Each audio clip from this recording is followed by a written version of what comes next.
Welcome to episode 96 of Both Down, the #1 Blood Bowl podcast. In Rosemont, Illinois, home of the 2019 Chaos Cup. 25-19? 25-19? Yeah, it's always 25-19. Wow. Okay, anyways, I'm Steve, a.k.a. Kilwaggy. With me is Scott Prime. Howdy, folks. So someone on Facebook was asking the other day, what year is it currently in Blood Bowl? I know, and I saw this post, and it drove me insane. Yeah. We're still in the 90s. Yeah. But if GW is putting out books, I mean, GW refuses to state one way or the other what year it is. Sure. Because they want to have access to everything, right? I'm guessing. I guess so. Because if I don't know. If I was in charge of it, the year would be 25-19 or 25-16 at the very least when the Blood Bowl 16 came out. Sure. You could update your star players because you could face some of them out as being retired, killed, or whatever. And instead of saying that all that stuff happened just within a few years. I don't know why they're like in denial of just like keep up with the it's always 500 years from now thing. Because I thought that was so cool for the longest time. I think they're just trying to make it evergreen so that they don't have to ever, tie it to a current year and they can do whatever. Because like a lot of the stories in the books don't say what year it is. They always go back and forth on timelines. That's fine. But you have so many dates anyways throughout your magazines. And again, yeah. I mean, it's just... The magazines, though, while they're written in present tense, I don't think they ever state, what year it is or anything even close to that. Sure. It's just one of those universe, like in comics, I really appreciate some comics that are written like 3 years ago. Yeah. Or 10 years in the future. Yeah. So when you read it, no matter what year it is, it's 10 years in the future. Did you ever read, I think it was 2020 by DC? 2020? Yeah, it was like a Vertigo comic about the future and a big... No. It was some crime story. It was really good, but we're almost at 2020, and it's nothing like that. Yeah, because nothing's changed in the last 20 years. Ever since the internet. That's my thing. It's my theory. I'm not saying you're wrong. Because until you can prove otherwise, there's nothing to say otherwise. I mean, I feel like most people are almost dress and act almost exactly the same. Yeah. You can see how people dressed in the 90s and the 80s and the 70s. And you go 2000s. It's been 2000s now for 20 years. And there's slight changes. And there's, fads that come and go. But I probably mentioned this before. But ever since the internet, you don't have the wave of fads, like disco or, the 80s look and all that. It doesn't take over culture because people aren't trying to be that. It's shown everywhere at the same time on the internet, and then it goes away. Right. Anyways, has nothing to do with Blood Bowl. It's not. Blood Bowl year still is 25-19 to me. I agree. So. But yeah, Rosemont Chaos Cup. 25-19? 25-19. All right. Coming up this week. I know. You excited? Meh. I got some news about Chaos Cup. I'm excited, but it's a different experience than has been. Okay. I'm looking. It'll be fun. I'll have a great time. But yeah, it's interesting. We're gonna have a great time. We had a great time in Lubbock. Yeah. So why don't we tell everybody what we're going to talk about today, Steve? We are going to have a first segment of just kind of miscellaneous catching up with stuff instead of having a super long intro. And then second segment, we're going to go over our tournament experience in Lubbock at the Matador Melee. And then the last segment, we've been getting a few emails about tournament etiquette. I think a lot of this is because, new players going to Chaos Cup and going to World Cup and everything. And we've encountered a few things in our last trip. So it might be a good time just to rehash and talk a little bit about some tournament etiquette. Yep. Anything else before we head into it? I'm just excited the NFL football's going to start. I have no interest. Really? Yeah. It gives... I know. People are going to laugh. I was about to say, it gives me something to watch on TV, even though there's tons of great TV shows right. out there. When I say I'm glad it comes back so I can watch something on TV. I mean something I can turn on in the background and do other things and listen to. That's how I am with baseball a lot. Okay. So I get it. So I guess I'm excited for that. And I think, I used to enjoy it back when I watched it with Dad because that was our Saturday or Sunday routine is watch football games and hang out. And But yeah, anymore, I have my baseball and then the weekends I'm doing other stuff. But well, I hope you realize baseball's pretty much over for Yeah. you and the Cubs. Oh, I knew it was long time ago. You mean like since the first 2 games we went to Yes. when they couldn't do crap against the Rangers? Yes. When they didn't get any type of relief pitching or closers in the off season, I knew they gave up. Right. Now, they might still make the playoffs as a second wild card, but they're not going to go anywhere. No. But Not whatever. unless they play every game at home. No. And I mean every game. And then it's still... Yeah. Oh, well. All right, let's get back. Let's start off with segment number 1. We'll be back.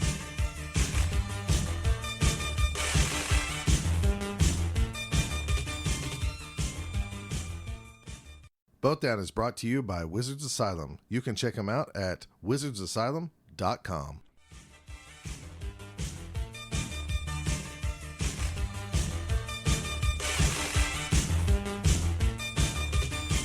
All right, let's talk some Blood Bowl stuff. Isn't that what this segment's called? Blood Bowl stuff? It's miscellaneous. All right, We're first, catching up on stuff. I'm not going to Chicago. Womp, womp, womp.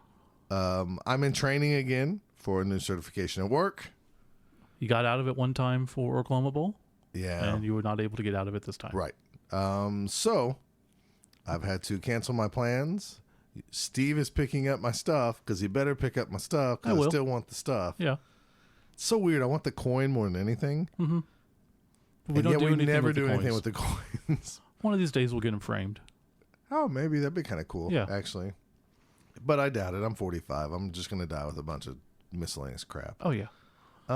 Another thing about your job, I will not be starting at your job. So currently I have no plan for a job. So yay. So Steve is an independent contractor looking for any type of work. Please go to bothdown.com/shop buy and Steve's support the stuff. podcast by keeping Steve in a house. We're going to have to do one of those GoFundMe things where it's like, we're about to lose our studio. And it's really your house. I've been working with HR for 3 months on this. And they're like, yeah, no problem. We'll be fine. And then as I quit my job, I'm like, oh, by the way, we're not going to be hiring until January. What? But all you got to do is be a gigolo, baby. I know. I mean, now you can start charging. That's true. That's a way to live. All right. So we just kind of wanted to cover some stuff that, I don't know, I thought it was like rare. I mean, we've both been buying new stuff. Yeah. But you haven't put together a team besides like the orcs and the humans? No, sure haven't. And even then, I didn't do much. And recently I've got a box set of the Doom Lords. And we have actually complained about this before because we mentioned how hard teams are to put together. And Dustin about killed me when I told him I wanted the Pro Elf team for my World Cup team because he hates them. We had other people write in about how hard they are. And we mentioned that GW needs to put on the boxes, beginner, intermediate, expert. Yeah, I mean, all right, here we go. But we went to Lubbock. We went to Lubbock. We're going to tell you about Lubbock here in a little bit. But for right now, one of the raffle prizes. One of the raffle prizes, they had a lot of GW stuff. So I won a box of the Doom Lords. And I thought, I don't know what I'm going to do with this. But I don't know. Maybe that's not true. I won a box of halflings. But instead, they allowed you to switch out if there was a product on their shelf. Sure. So I know Steve has come into a Doom Lord team himself, a Chaos Chosen team that's already been built. I bought a lot, and the lot had most of the team actually built already. So, I know a lot of people buy the box set, they get their 12 models, they're done. Mm-hmm. I can't do it. Even though, there's almost no situation where I'm going to have 12 beastmen. Oh, yeah. I still got to have the 4 to have a complete team. So I knew that Steve had some extra models. Yeah, the person I got the lot from bought 2 boxes, so I had plenty. So I exchanged the halflings for the Doom Lords, and I said, you know what? I'm going to put these together. Maybe I'm going to get back into painting these. It's been a while been years since I painted a team. Going to maybe actually get into the hobby aspect of it. Well, I thought with the new contrast paints, maybe I could try those out, and this would give me just something to tinker with. Going to tournaments, you don't notice the difference in models until you play against a new team. Oh, the size difference? Yes. Yeah, it's just big. enough to make your models look small, and that's about the only time when I go, man, I wish I kind of had a new team just so it looked normal on the field. I understand. So I went ahead and got the Doom Lords. I was thinking about like the Dark Elves or the Pro Elves, but Dustin, suggested, hey, the Pro Elves are terrible to put together. Well, let me tell you something. I'm going to say this as a guy who does not enjoy modeling. I don't understand. I mean, I guess I do understand if it came with a lot of different pieces that you really could, craft and change things. Mm-hmm. My experience in building this Doom Lords box is the Chaos Warriors are in 8 to 9 pieces. Jeez. 8 to 9 pieces. And at times, to me, it wasn't like, oh, you put this groove into this spot. It kind of syncs up really well. Yeah. I did not feel that way. Now, other people might tell me like, well, this is normal and this is just what you do. Mm-hmm. And that's okay. I'm not a modeler. I expected there was optional heads, like for the Chaos Warriors. There was a guy with a helmet, and then there was a guy with a helmet with a spike. Okay. So my 4 Chaos Warriors are all different. But I guess for some reason in my head, I thought there would have been multiple heads, like one without a face mask, one with a helmet. You get what I'm saying? So there were only 4 heads? There was... No, you had the option... I have like 4 extra heads as well. So I could have made all of them just have a helmet on. I could have made all of them have the spike helmet. Okay. But my options only were spike helmet or not spike helmet. Okay. Oh, so there's only 2 individual faces. There's only 2 individual faces per pose. Okay. Per and I pose. say that per pose because the way the model's made to like put the head inside, because you got to like lay the back of the model down, put the head in, and then enclose the chest cavity on top of it. Now they might still work. Maybe you could force the other head in there, or a better modeler would. Yeah. Whittle it down with the plastic and make it all work. It was a lot. Like, it made me open it up and it made me go like, ooh, I'm going to try to finish this, but I might never do this again. Right. Like, maybe for me, 45, not, I don't really enjoy painting that much. I mean, it's not, I'm at the point in my life where at times I'd just rather pay somebody and get what I want. For most of the time. Most of the time. Yeah.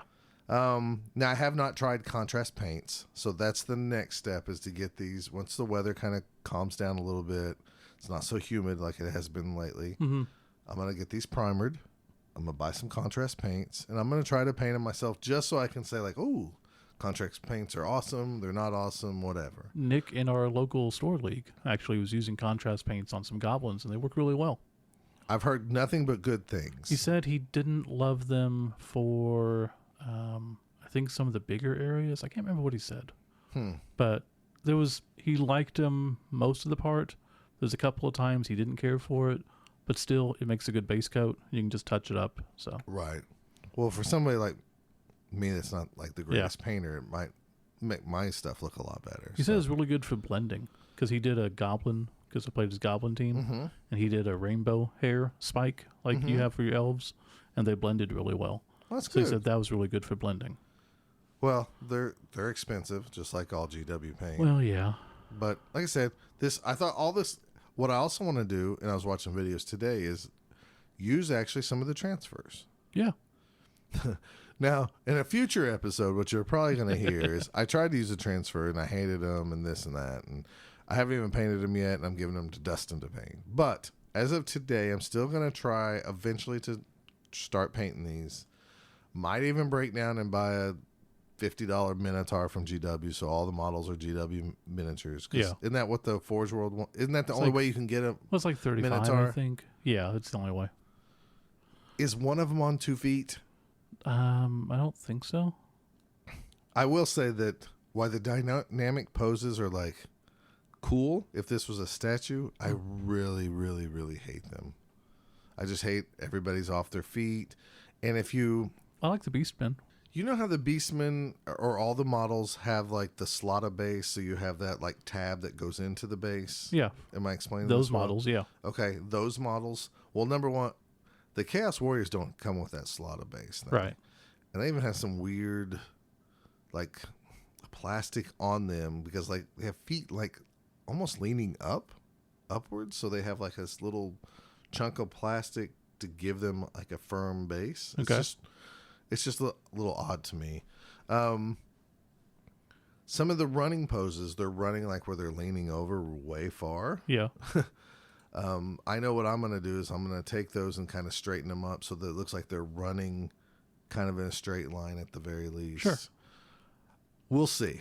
I'm still not a fan of them because I'm scared they're just going to break off. Are you going to paint them as if they have pants on, or is it just flesh?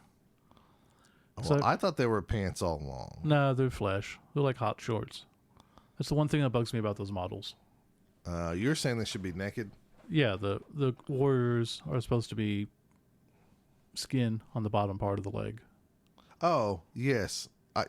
You meant the Warriors. I thought you meant the Beast. Oh, no, sorry. I meant the warriors. The Warriors.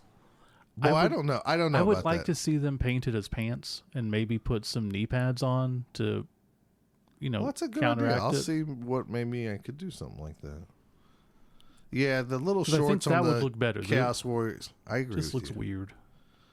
I mean, the Chaos Warriors, I like them, but at the same time, I just wish there was some other element in that box that how everybody talks about customizing. Yeah. I wish there was just something I could have. Or like if they sold extra. a customization sprue or something. I don't know. Chris Mosher, one of the guys in our league as well, he got the Chaos team, and he loves modding stuff. So he took some power gloves or power claw, I guess. From the orcs and put it on one of the beastmen. Yeah, I saw that. Yeah, so you can do it. Maybe that's it. Maybe I just don't have the extra pieces. Saw laying someone around. online take two beastmen heads and put some green stuff in the middle to make Bula, the two-headed guy. That's cool. It looked really awesome. Well, there's probably just better people out there than me. Well, we know that's true. Well, sure. Thanks, Steve. But I do want to try to use the transfers. I want to try to paint up the markers and stuff like that. I'm assuming some of these transfers, though, I wish they kind of gave you what I don't like is I see these transfers. All these transfers are black and white, and they get plenty of numbers and stuff, but there's no instructions. Yeah. And I know in today's age where everybody, instead of me asking you a question, I just Google it. I still wish there was something that said, if you'd like to know how to use transfers for the first time, go to this, or even have the instructions in there. I mean, I'm perfectly fine with just a little blurb that says, You would think go GW, to, well, GW should have like an online resource for modeling. there is It would make videos sense. out there, and I think one of them is sponsored by GW, or it was 40K Warhammer, which I don't know if that's a YouTube channel or not. But Right. I watched a video, and the guy was very helpful. It sounds like a lot of work for a little transfer, but I know There was- Dustin hates them. there was nothing in the box, like that I saw, Yeah. at least. And if there is something in the box and somebody saw it, just let me know. Maybe I missed it, but it's just like, if I was a brand new person to this, This is 100% not a new person type of game. no, Even in the no, box set, they don't have that. I wish these were the little snap together ones, like the humans. Absolutely. I would have loved them a lot more. They're not, but I really do think that you are right. After opening this box and realizing the mess I was getting into, it's like, I wish like the dwarf said beginners, The Skaven said beginners because those are the snap together ones. The humans, orcs, and then these were for like advanced. Even if it was just 2 levels, beginner and advanced. And even if it just said that, on every box, just to give you a heads up, I don't know.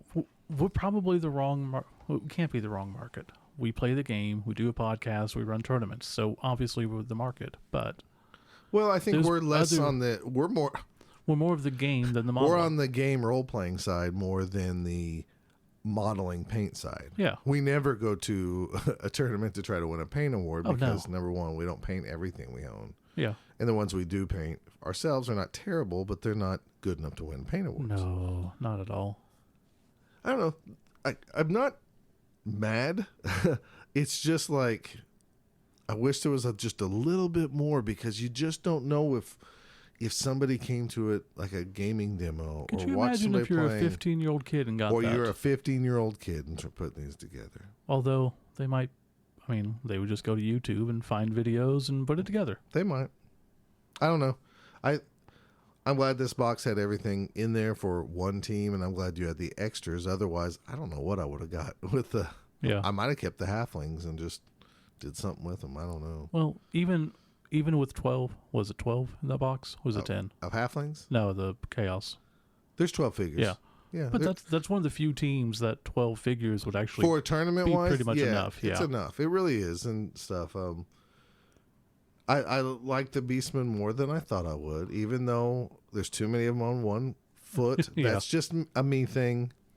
I think finally the community's starting to get sick of it though, because so many figures are on their toes and edges and stuff like that. The Chaos Warriors, I wish there was a couple of options though. Even if it was like you can put a spike on this shoulder versus that shoulder or something like that. But, is what it is. Hopefully down the line, a year or two from now, these painted up and maybe some transfers on them.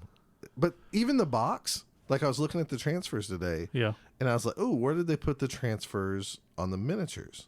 Nothing on here gives an example of where they put the transfers. Oh, wow. There's no numbers. Yeah.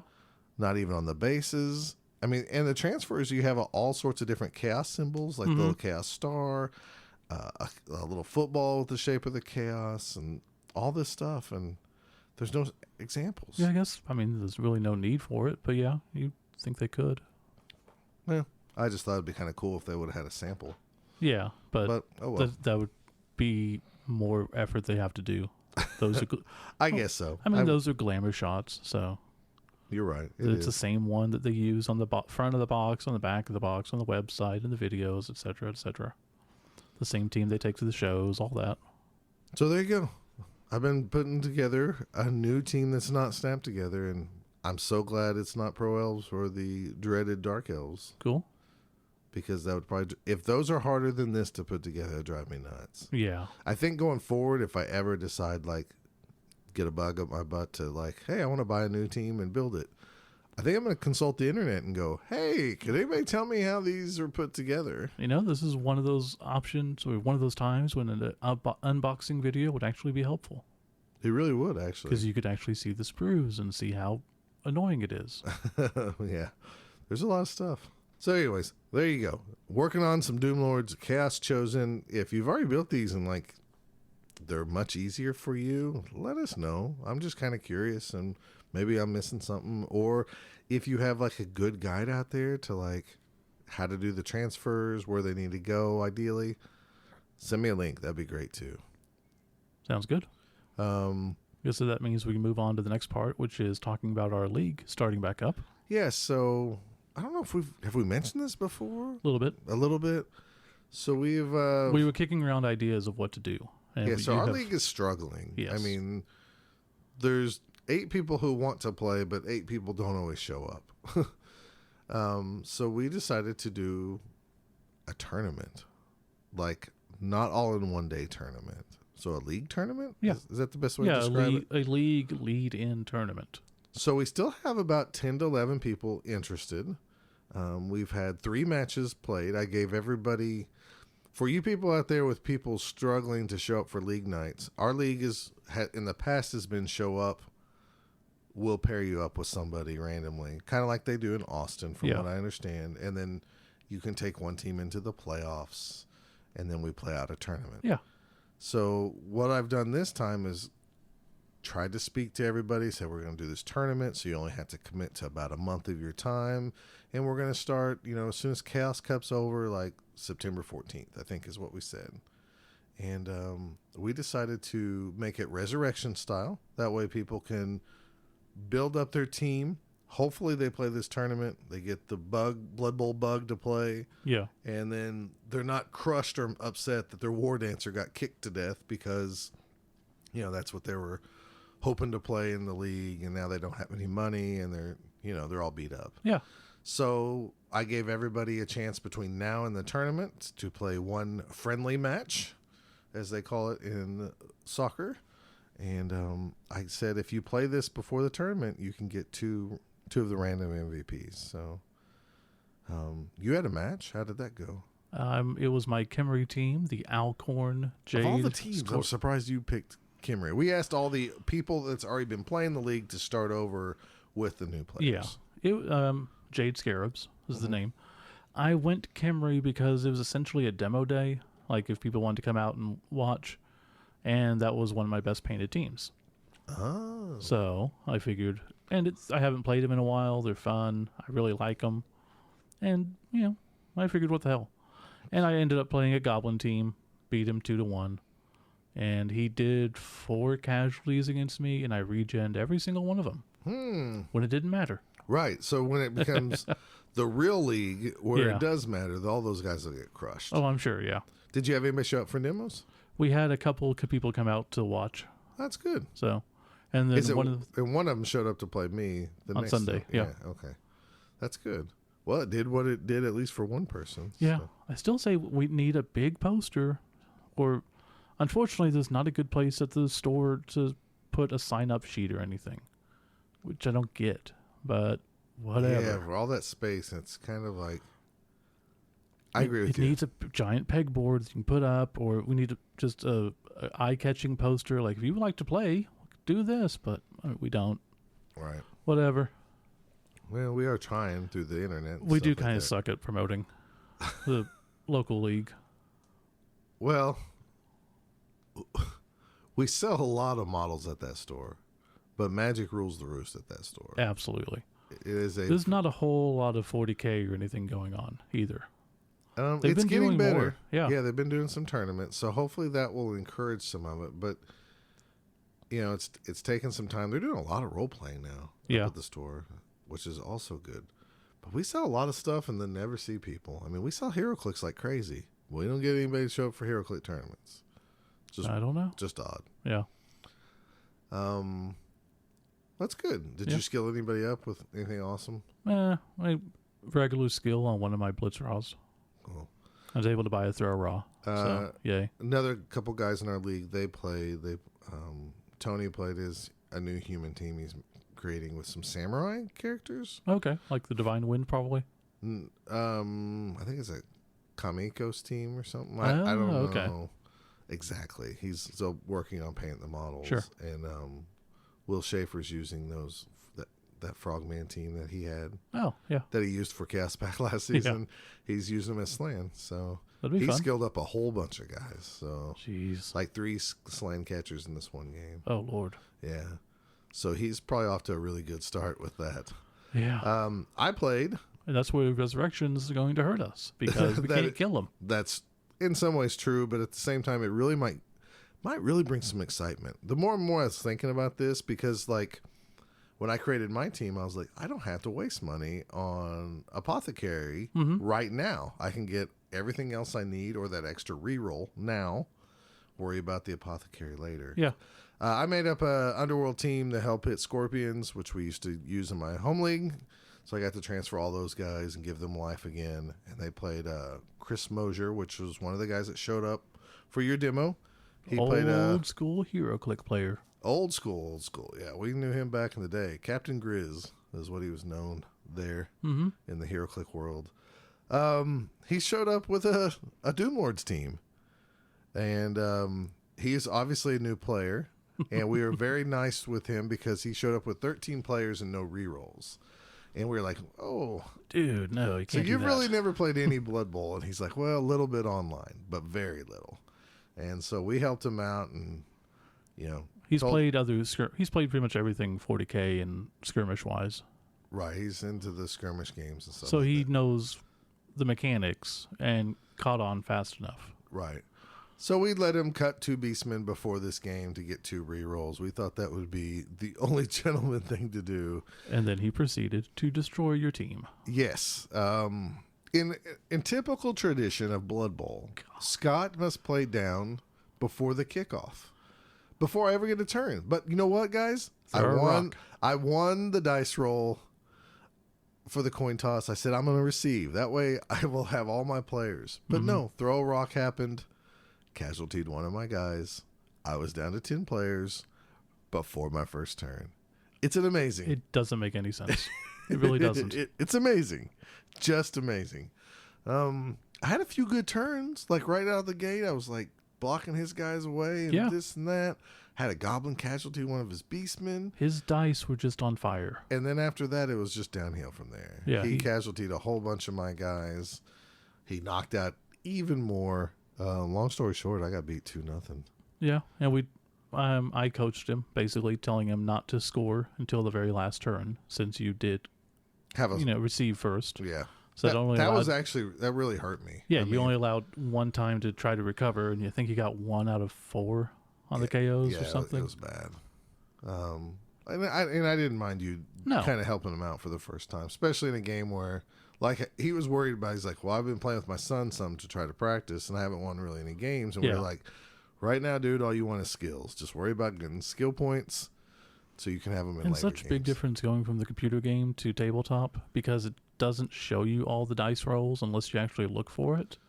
Well, he mentioned something to me about, that's why I fail when I go for it, or that's why I fall down. He was talking about he was just falling down all the time. Well, it's because he kept going his full movement, even though, the computer will let you go for it.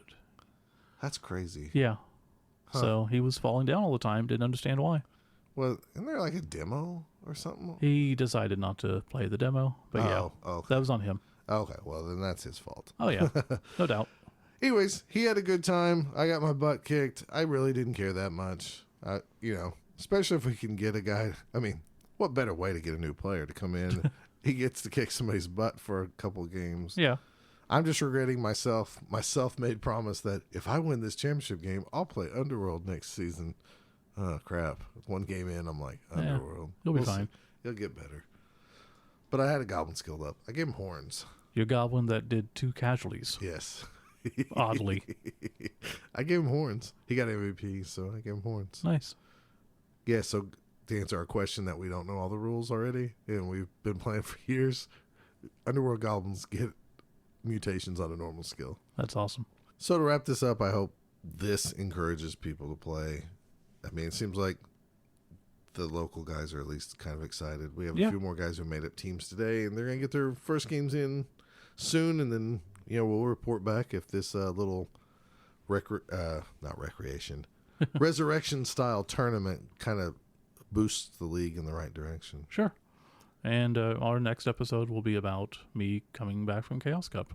Yeah, we're still going to do a Chaos Cup special. It's just all going to be spoken from the perspective of Steve and Scott asking all the questions. Yeah, it won't be as fun, but it is what it is. Aw, are you saying I'm going to be missed? Or are you just saying it won't be by the fun? audience. But boom. No, it'll be weird, man. What have we gone 7 years now? Yeah, Is this year 7? I think it's the one tournament for sure we've always went to. Yeah. It feels really weird being a few days out and seeing people, or like my memories in Facebook. Yeah. And what makes me sad about the memories in Facebook, I'm torn about the new location. Because all my memories in Facebook are locations around the old place. Yeah, I was just going to say, I'm not really torn. I'm going to have to be convinced that I like the new location. Well, because it's a whole different vibe. It has a lot to work up to because we just have history at the... I mean, it's not their fault. No. The place got torn down. It closed down and... So. Yeah, but we yes. had a whole routine, and Yeah, we had just our won't have that. restaurants. We had all that stuff. Yeah, I was just. Oh well. We'll see what happens. We'll see when we talk to you again. All right, we're gonna take a quick break. We'll be back with some Lubbock, Texas tournament.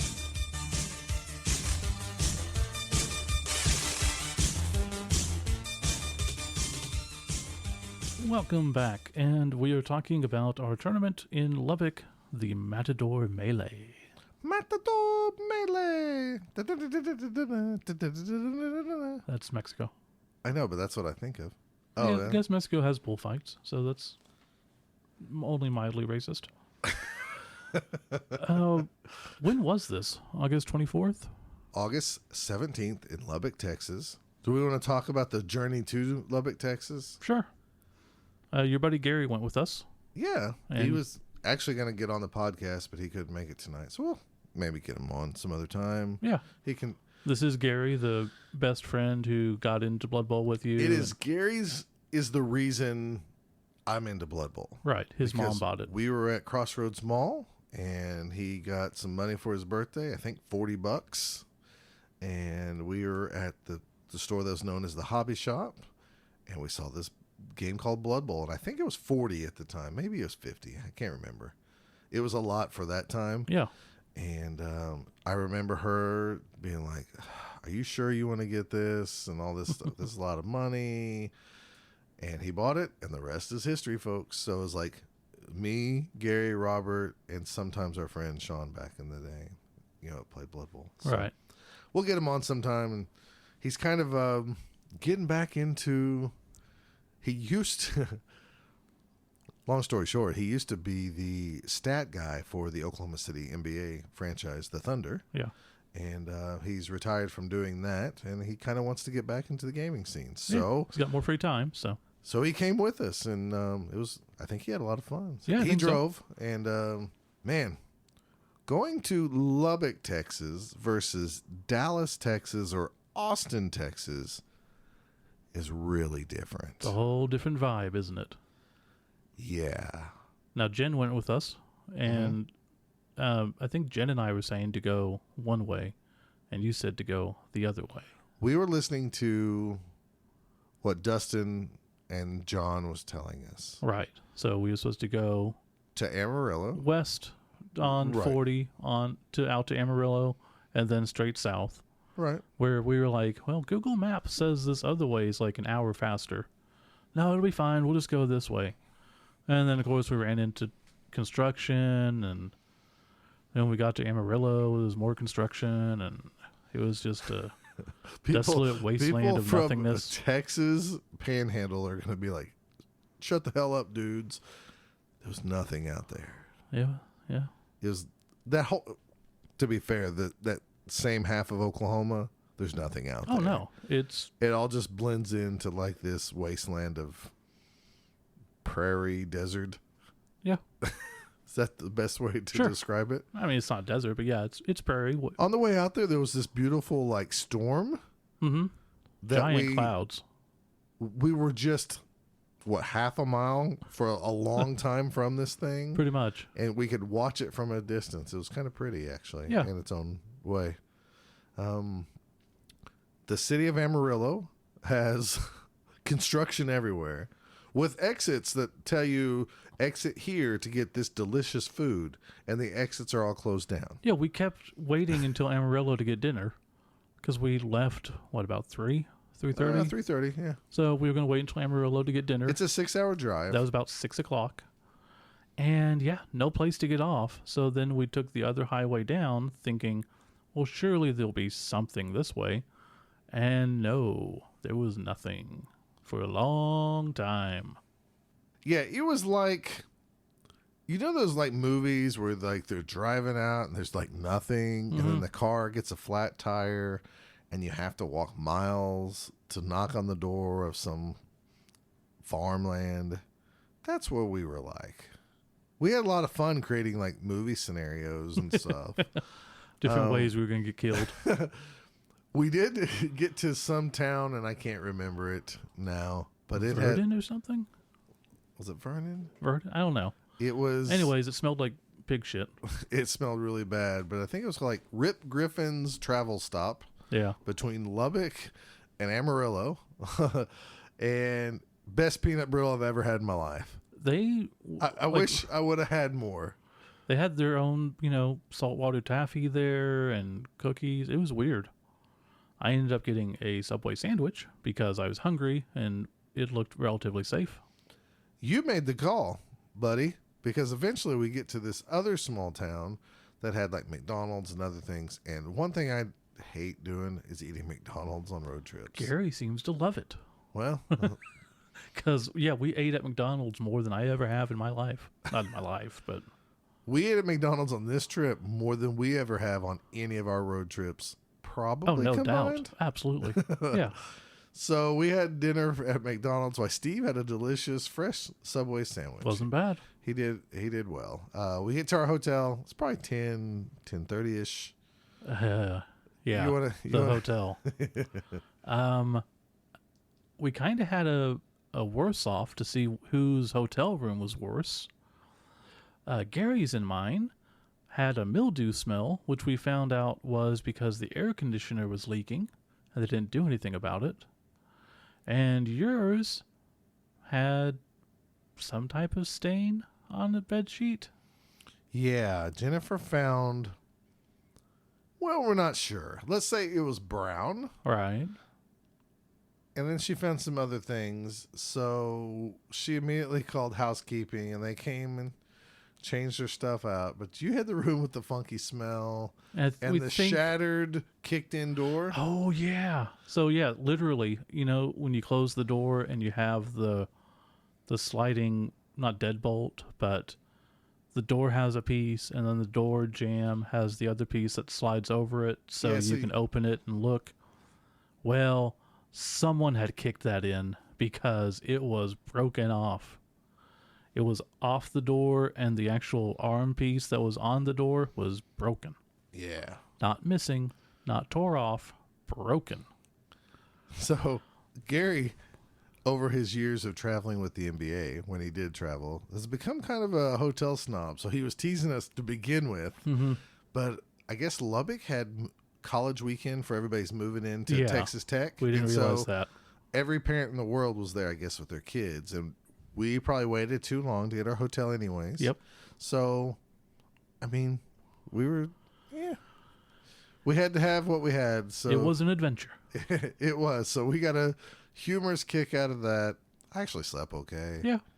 The pillows were god awful. They were like little boulders. Soft boulders? Sort of soft boulders. They were like fluffy stuff that wasn't fluffy when you laid on it. Yeah. It was just... It's why I always take a pillow with me. Like it was probably fluffy about 40 years ago. Luckily, I had my one pillow that I could stuff the other ones underneath and make a little mountain of boulders with my pillow on top. I told myself to bring a pillow, but I knew we wouldn't have a whole lot of room, so I didn't. That was a bad idea. You regretted it. Yep. So that was our trip down. Yep. The next morning, we ate at... Whataburger.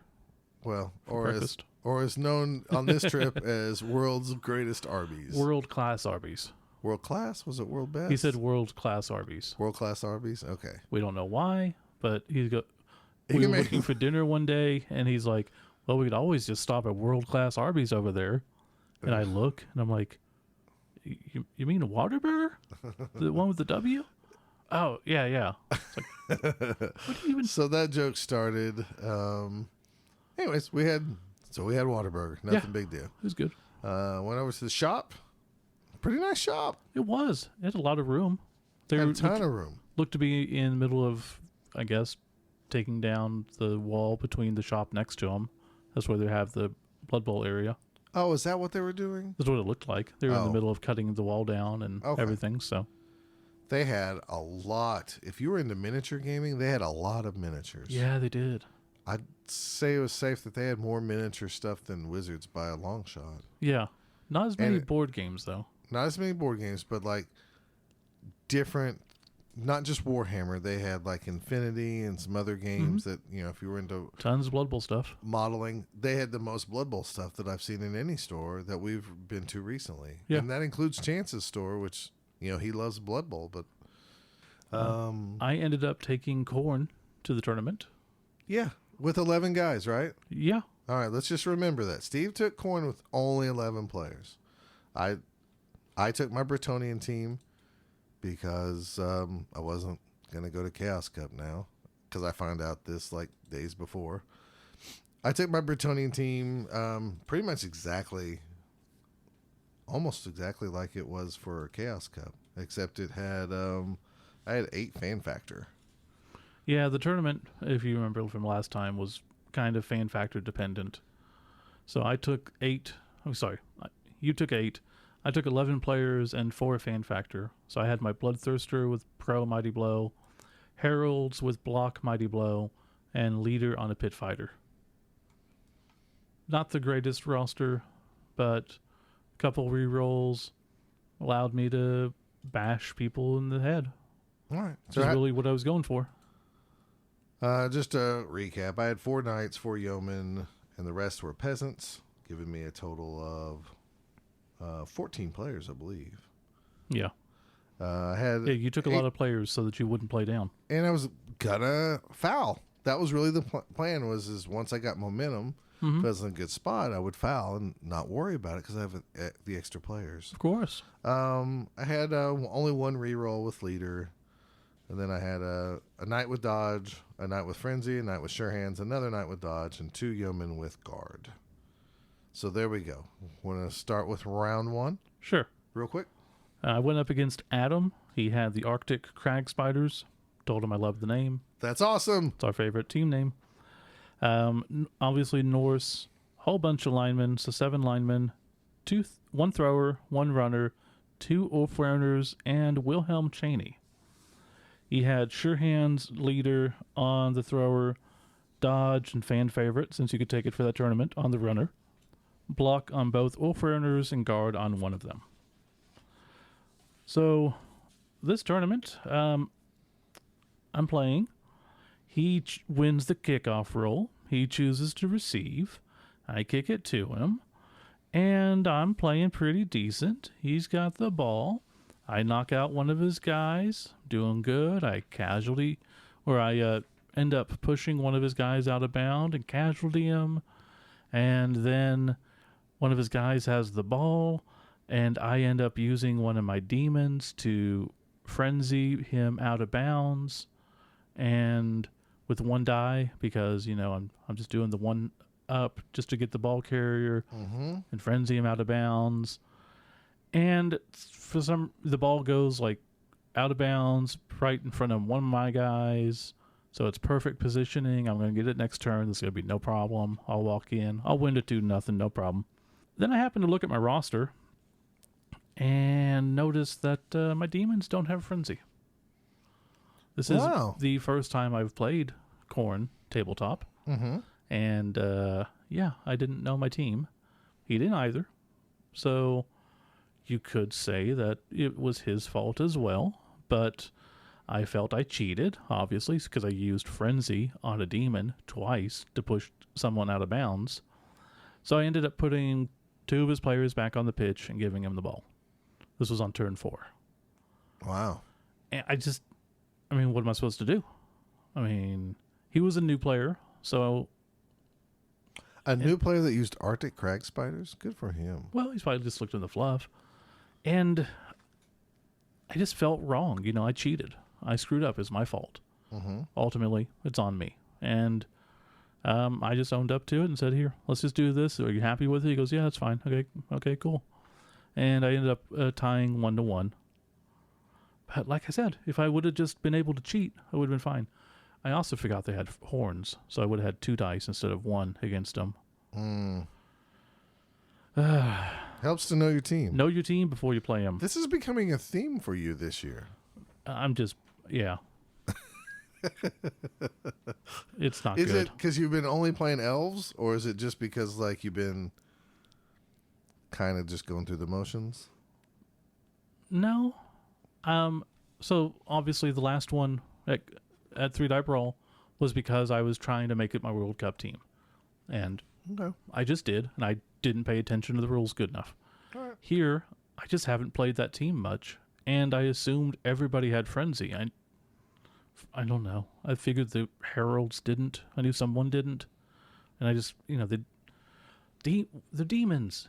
Demons should have Frenzy. Heralds shouldn't. But I don't know Khorne, the race. I just know my models, so whatever.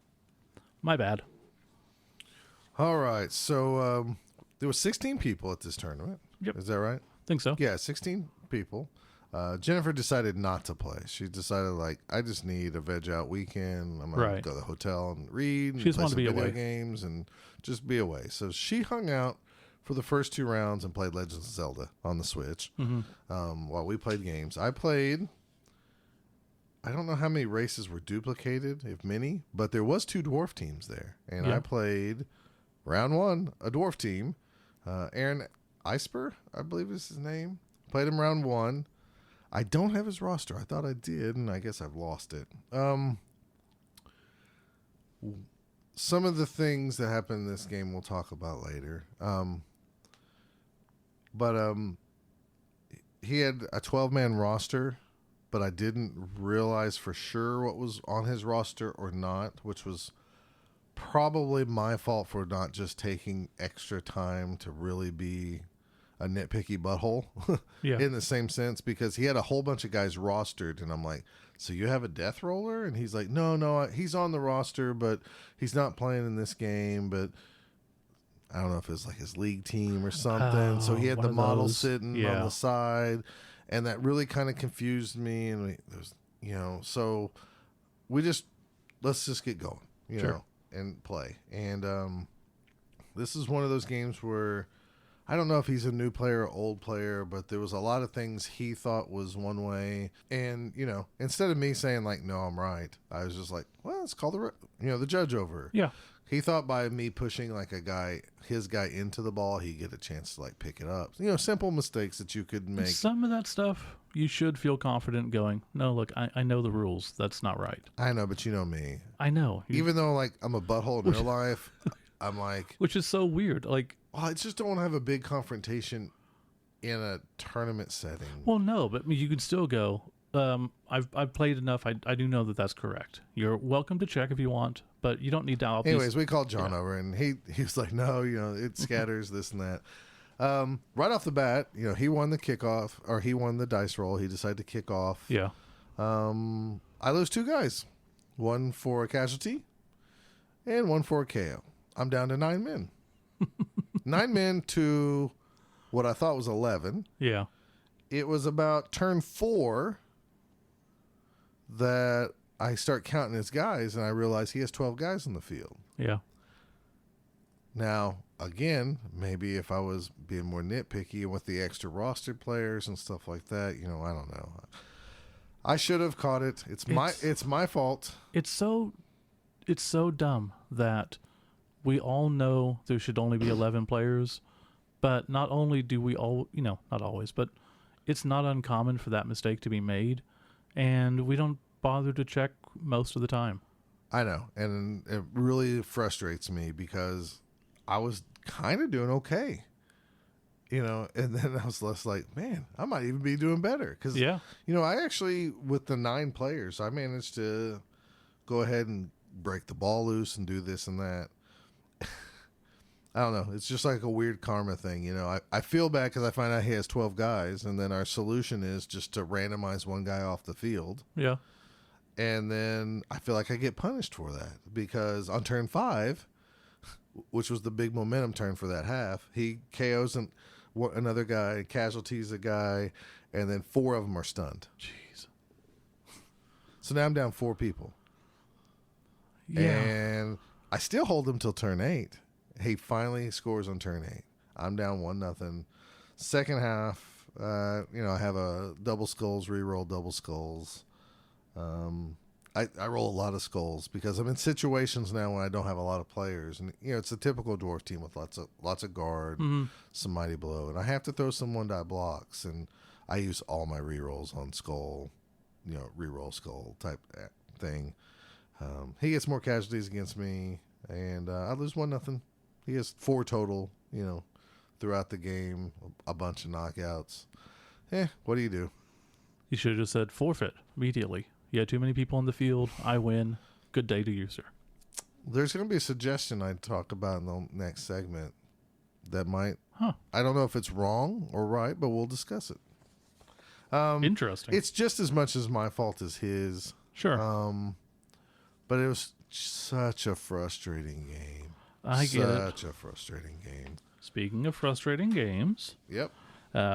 my round 2, I got to play Dean Piper, and he was playing Orcs, the Bleakhold Bad Axes, Thrower with block, 4 Blitzers, Black Orc with block, 3 Black Orcs with guard, and then a Troll with fan favorite and block. Yeah, it's Dean. Right. Dean's really good.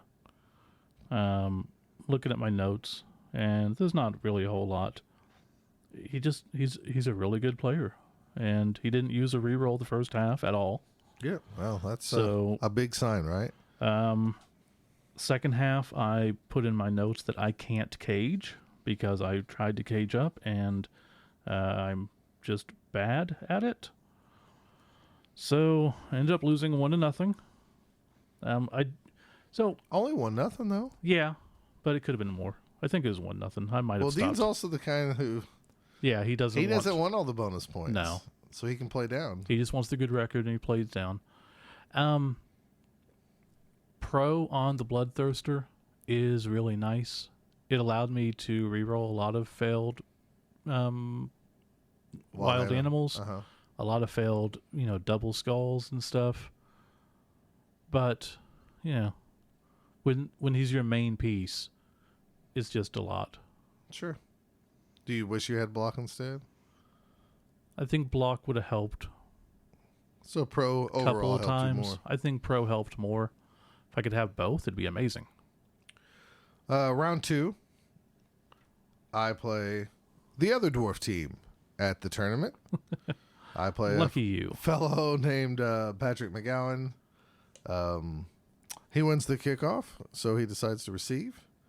And I'm down to 10 men before my first turn. I get a chance still on my first turn to hit the ball carrier. Just need a dodge, 1, reroll 1. No big deal. We keep playing. First half, let's see here. I got my notes here. On turn 4 of that half, he stunned 6 players. Jesus. And at this point, I'm down to 9 guys because he KOs another guy off the pitch. Yeah. So I'm down to 9 characters, and he stuns 6 of them. So starting off turn 4 is not good when you have 6 stunned guys, and you only have 9 characters to begin with. Yeah. He gets a late casualty on turn 7. He scores to end the half, and I get a late turn 8 foul casualty, thankfully. And it's 1-0 at halftime. I have here in my stat boxes that I only had 2 blocks, not successful blocks. 2 blocks all half, because I was picking myself up and maneuvering position That's the whole time. crazy. Yeah. That's not good. Yeah. Yeah. Second half, kickoff happens. I get the chainsaw. There's something on there that says if you win this dice roll and everything. So I had this dude with a chainsaw. He casualtied a guy, and they count in this tournament. Mm-hmm. Turn 3, the same chainsaw guy's still around. I casualty another guy. So I had 3 casualties because fouls counted, secret weapons counted, normal fouls counted. So I had 3 casualties in this half, or in this game. He ended up getting 3 casualties as well, a bunch of knockouts. I do tie the game early in the second half because at this point I want to play to win, Mm-hmm. For 4, it's either 4 or 5 turns, I roll a 1 to pick up a ball where I could have walked into the end zone. Jeez. It was frustrating. Anyways, that's the game. Tied 1-1. So after 2 rounds, I'm 1 loss and 1 tie. That's not good. This was, I think he was a fairly new player. I think he's one of the guys who, on round 4, decided to call it a day. He was taking very long turns, where I finally got John to come over and put a timer on us. Oh, okay. Just so we could finish the game. Because there was bonus points for finishing the game. Sure. Too. And sometimes you just have to. So then we had lunch. Went to an authentic Mexican place. Gary loved it. I thought it was okay. It wasn't bad. It's not Oklahoma Mexican. It was not Tex-Mex. I guess that's it. I mean, whatever we have, we love. Maybe we're just spoiled. Well, they just didn't have a lot of cheese, slathered cheese everywhere. Mine was nothing but cheese. Well, everything we got just okay. had no cheese. Yeah. We got like fajitas and stuff. It was fine. It's not where I would have picked to eat lunch because I was set on trying the Italian place. Yeah. A lot of locals recommended it, though. Yeah. So we ate there. I can't remember what it was called, though. Not a clue.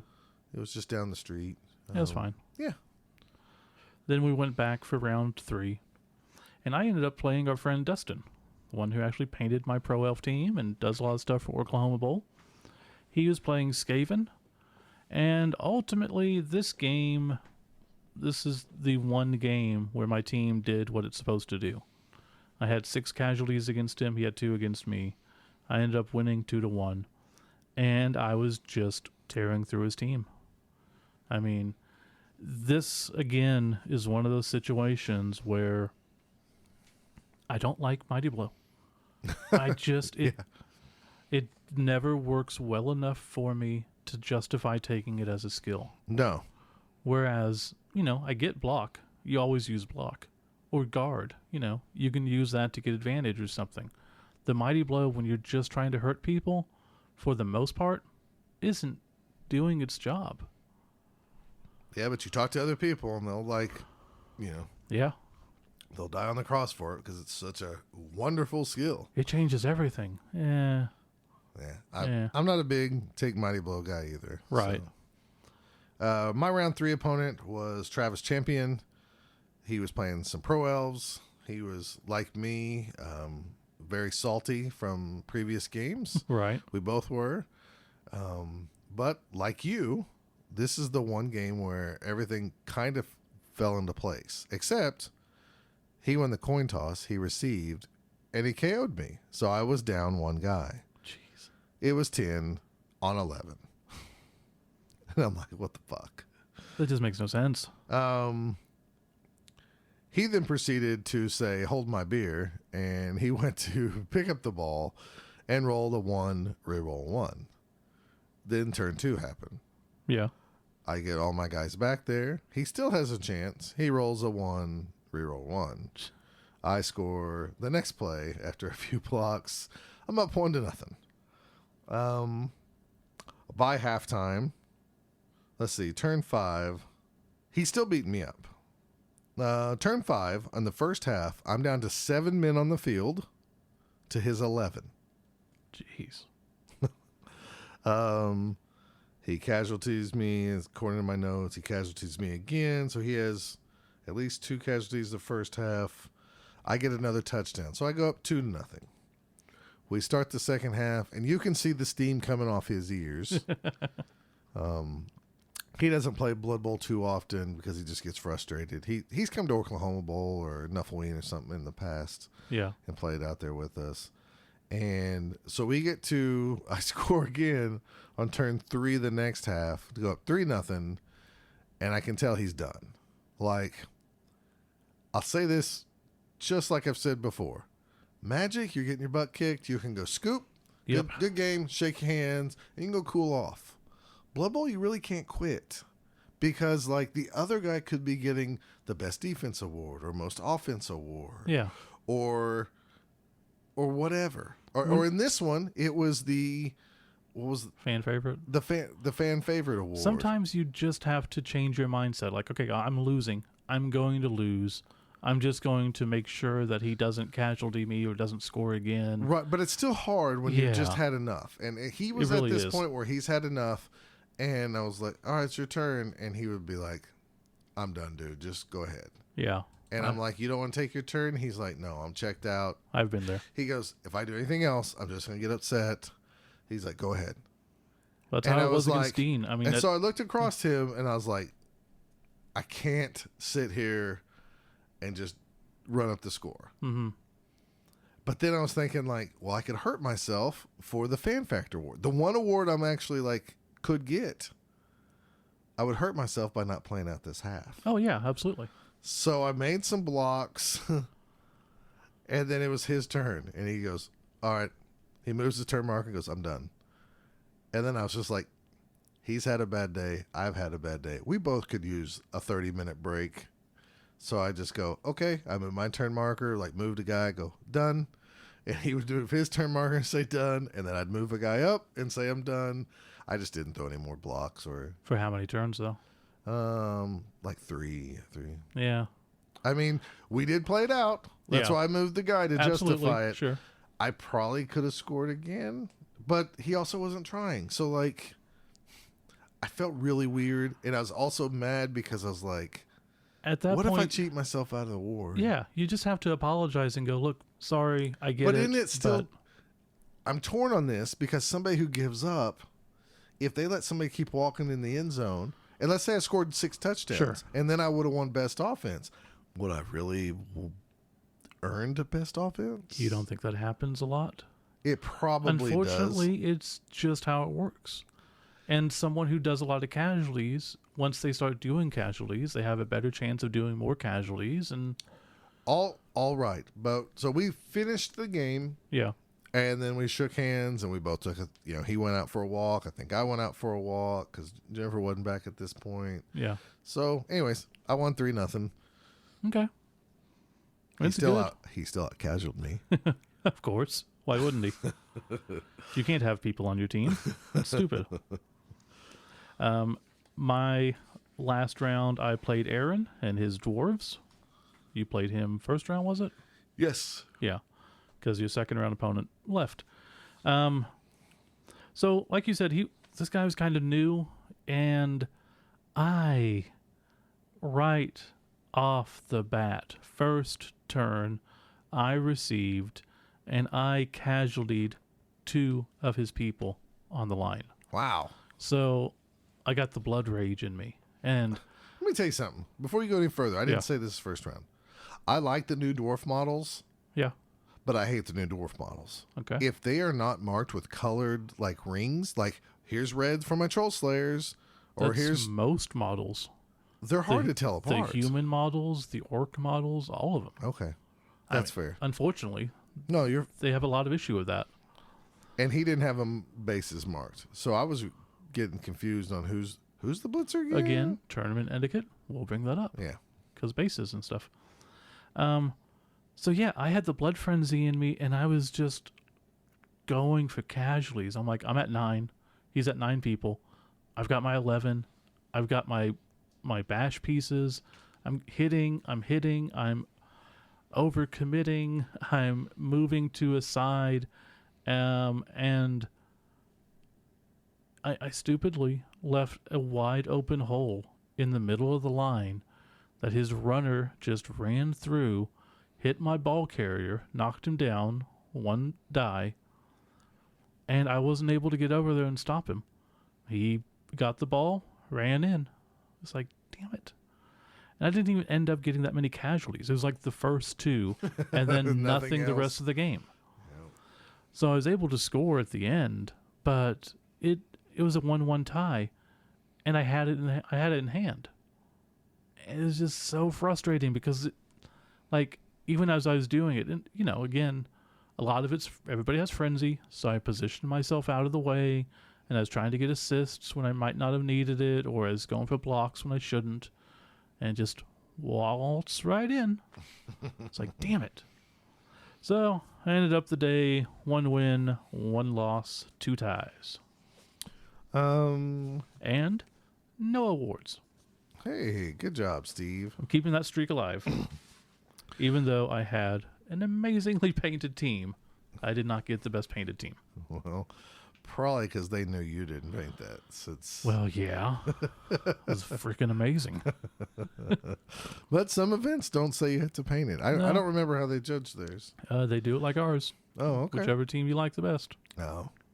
Okay. Norse team won it. I voted for the Norse team because I wasn't going to vote for mine. I got you. Round 4, I played Andy Monica, which I believe is from Houston. I believe so, yeah. He came up with Brad. Matt McDonough. Or Matt. No, Matt. He rode with Matt McDonough up. Oh, Andy's in Austin then. Is he for sure in I Austin? don't know. He's in lower part of Texas. Yeah. We'll just say that. Andy Monica, he's been around to many of our tournaments before. We were near the end of the tables. We were both kind of like, do we even want to play this out? But we set up. He had a necro team. Let me see. I think I have his roster right here. He has a necro team, 2 flesh golems, 2 werewolves, 2 whites, all zombies, and 1 ghoul, and 3 rerolls.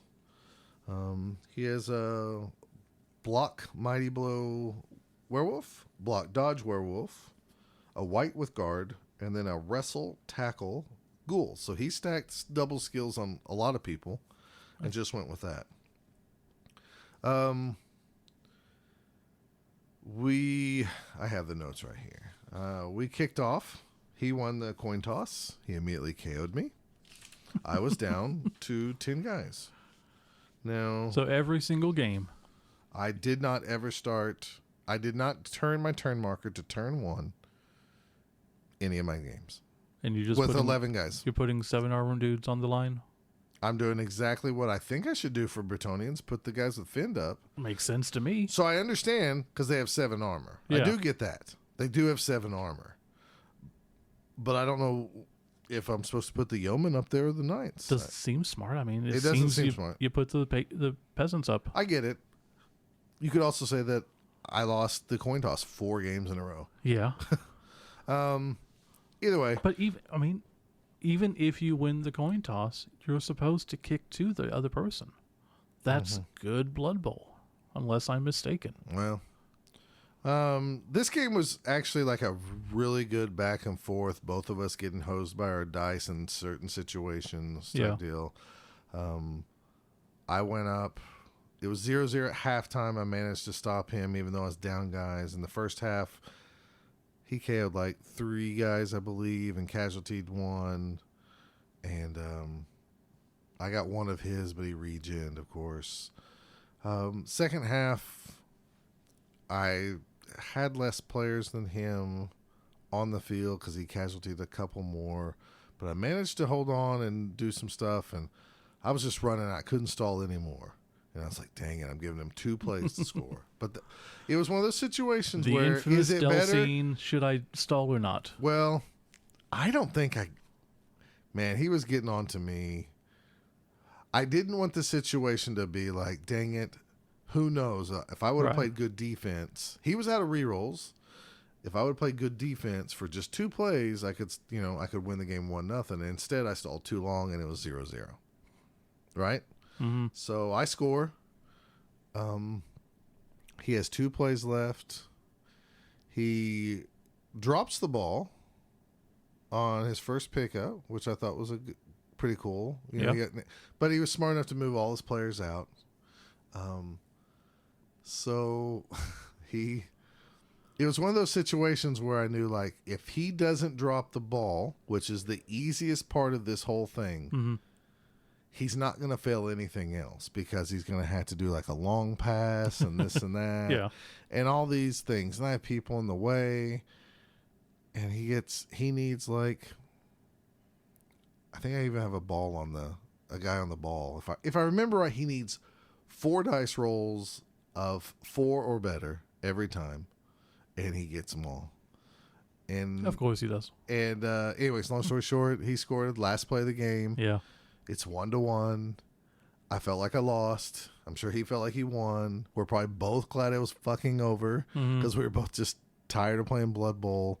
Looking back on it, it was actually I know I probably seemed grumpy, but it was a really kind of like maybe one of those games where we talk about in the Downies like, oh, this is one of my favorite games of the year type deal. Yeah. So I did have if I had any minor complaint is like he was doing one of those like undead teams with every zombie was a different race, which was kind of cool, and at the same time I was getting sometimes confused. Yeah. But I mean, other than that, we finished our game on time. Like I said, he out casualed me, 3 casualties to my 2. I finished the day with 1 win, 1 loss, 2 ties, which feels terrible, but I guess it's not that bad. But No, I had higher expectations. Sure. I had a pretty high fan factor at the time because it was, you get them for casualties, you get them for touchdowns, you get them from casualties from fouling, and winning, casualties from tying. I think tying, winning, and secret weapon fouls. Yeah. Anyways, all like these things. And I thought at the very least, if somebody's higher, it might trickle down to me. So I thought, well, I have a chance for 1 award. Mm-hmm.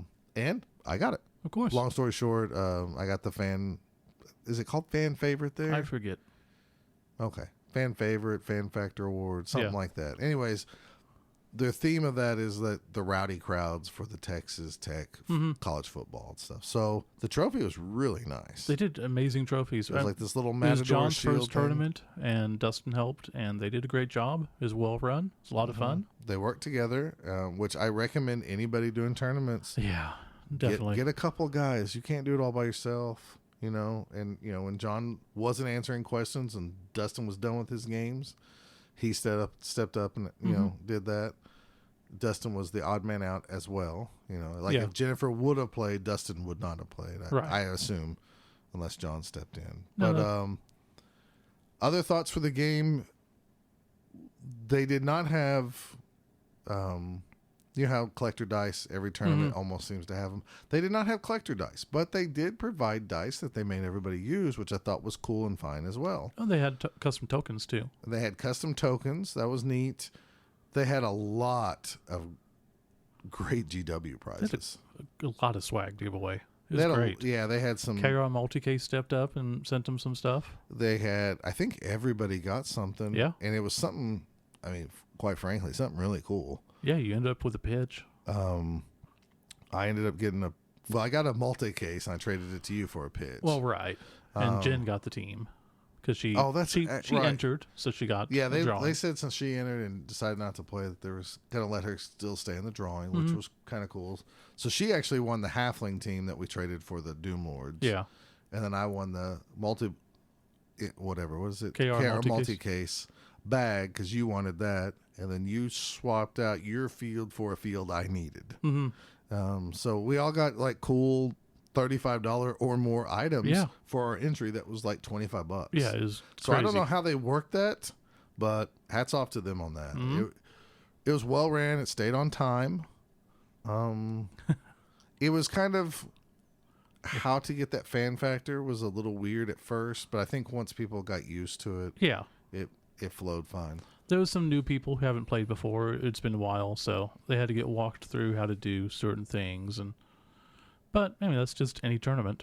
Right. So it was overall, on time. I know I bitched and moaned the whole time about Blood Bowl, but it was a good tournament. Yeah, it was a lot of fun. So, but speaking of being on time, after that we went to pizza.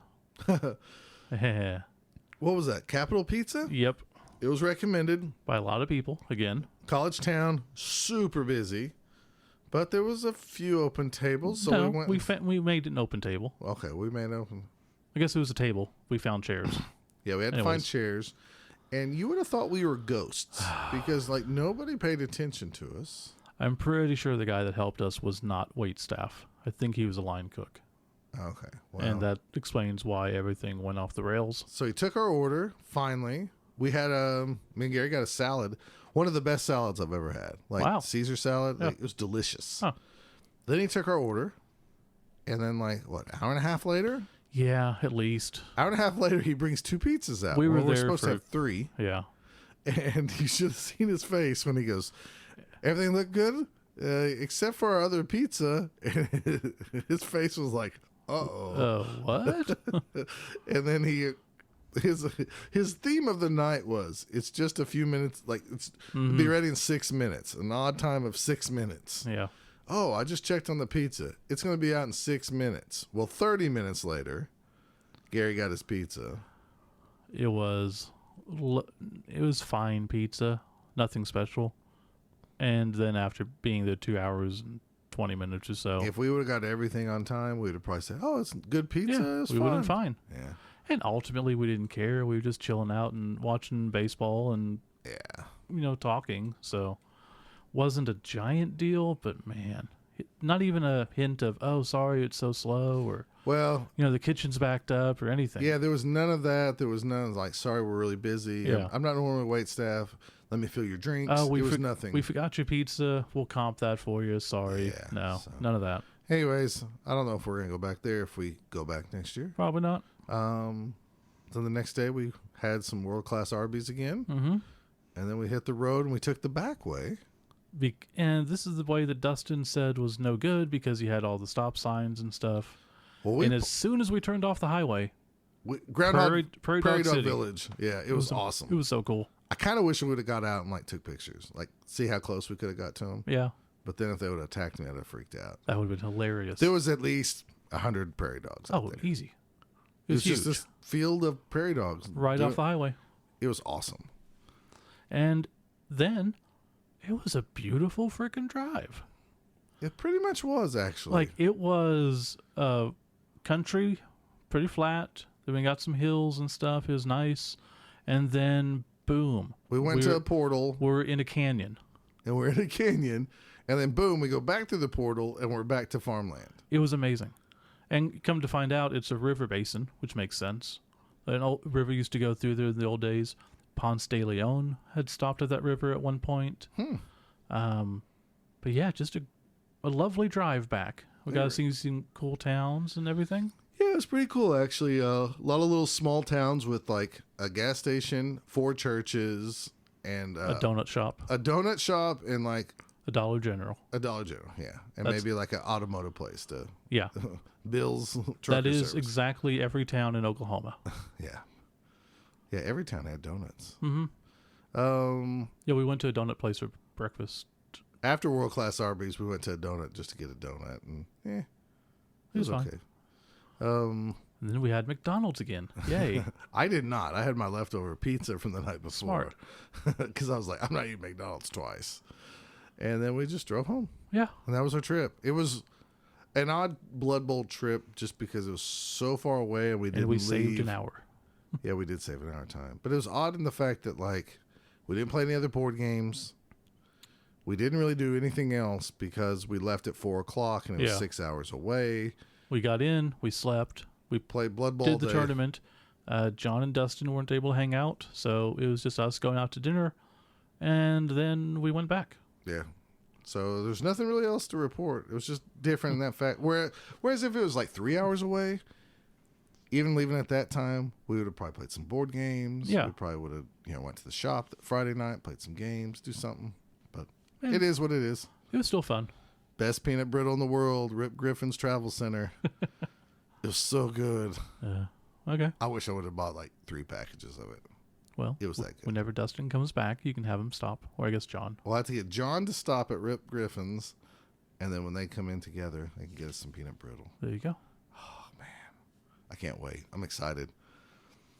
All right. That wraps up this segment of Scott never having enough players on his team when he starts turn 1. So that's at least 5 games in a row because that includes the demo game. And if we go back and listen to the Iowa podcast, it might be even a further trip down. I can't remember. It's amazing. It really is. All right, we'll be back with some rehash of tournament etiquette, however you want to call it.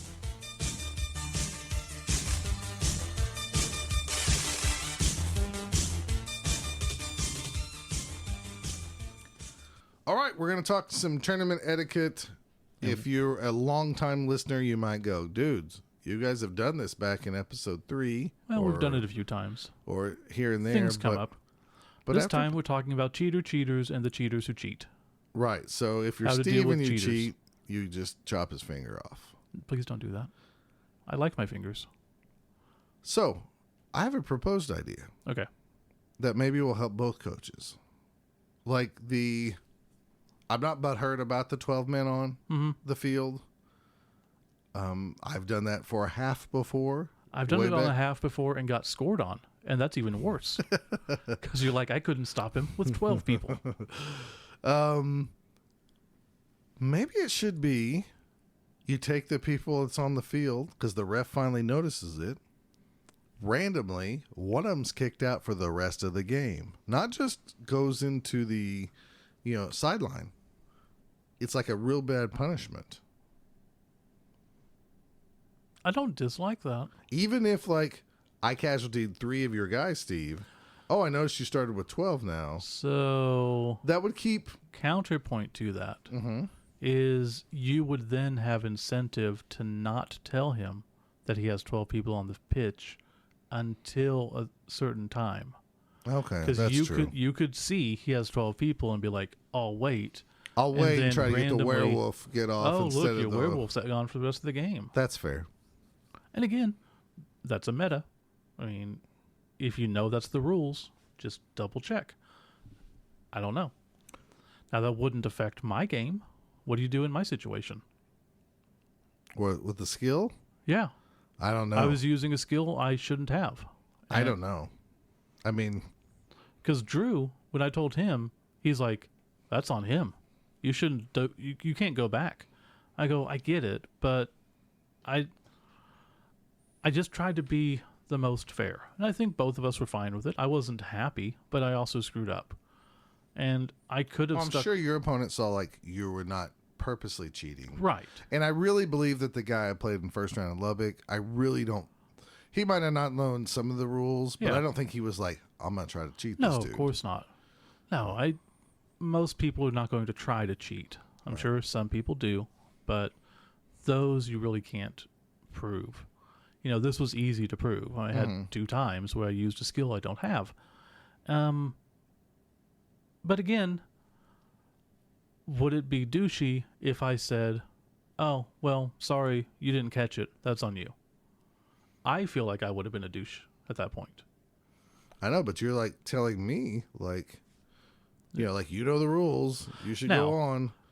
For the most part, but so if this happened at the World Cup, or if this was a team, it shouldn't, because I would know the team better. But for instance, if I went to the World Cup and I thought one of my guys had block and he didn't, and I used it, and then it was 2 turns later and the guy goes, oh, well, he was supposed to have block. I thought he had block. I go, well, I guess not. Too bad. I would have no issue there, because that's a more high caliber tournament. I care more. This is, again, I mean, not that I don't want to win, but I wasn't expecting to win all the games, and it's corn. Right. Well, and it was it's early. It's a little difficult when it's a built-in skill. Yeah. Versus, like, I'm adding this skill. Right. Which we can talk about too. If you're new, fairly new, you've never been to tournaments, you've been going to tournaments, people might think I'm wrong, but a lot of the common, you see it a lot, the little rubber bands used. Yeah. I do not understand, for the life of me, why it can't be really simplified, at least on some of the colors. I don't know why universally it's not accepted that if you have a blue band, it's for block, B versus B. For the most part, it is. White is wrestle. Yeah. Green is guard. Yeah. We have those 3 that should always, always, always be the same. And normally, And if you ask red me, is frenzy or mighty blow. Red or is something, frenzy or mighty blow. something Always. dangerous. Yeah. Dangerous. And from then on, I can't, if you want to say yellow's tackle and I want to say pink is tackle, Or yellow's dodge, which or is whatever, generally what it I is. can't really argue with you. But those 4, it blows my mind how many people, well, I'm using green for guard, or I mean green for block, and then I added guard to these guys. And One of the guys at the tournament did that, and I was like, is it okay if I give you different bands? I did the same thing to him. Okay. And probably the same, I don't know if it was the same guy, or maybe it was a different guy. Or maybe I didn't give him bands. I think I was telling him I would and didn't. The second dwarf guy I played, Yeah. I changed the colors on his. No, so I didn't play him, Okay. so it would have been a different guy. I but said, yeah. do you care if I add a band to these? And he's like, no, that's fine. I just don't have other colors, is what he said. Yeah. So that's fine. And I get that. And so, Another thing, yeah. I think it's almost a given now when you have positionals, especially if it's not a halfling team, Mm-hmm. Halflings have what? Halflings, treemen. Well, obvious different looking dudes. Halfling hopefuls. And halfling, that's true now. no. Okay. Chaos is a better one. Chaos is a better example. Yeah. And vampires. They have vampires, thralls, until they maybe come out with something new. Yeah. And then with chaos, you have chaos warriors, Minotaur, Beastmen. Minotaur, beastmen. Very simple to see the difference. Ogres and Snarlings. Right. Yeah. Something like, I'm not Underworld. Undead. Necro, Undead, Amazon, Dwarves, even the Chaos Chosen. Color the bases. I think it's a very good idea to do it. Now, I know there's colorblind people out there. Sure. So that does not work with them. This is a question I was going to bring up in this because someone had been discussing the World Cup, and, it's a higher level tournament.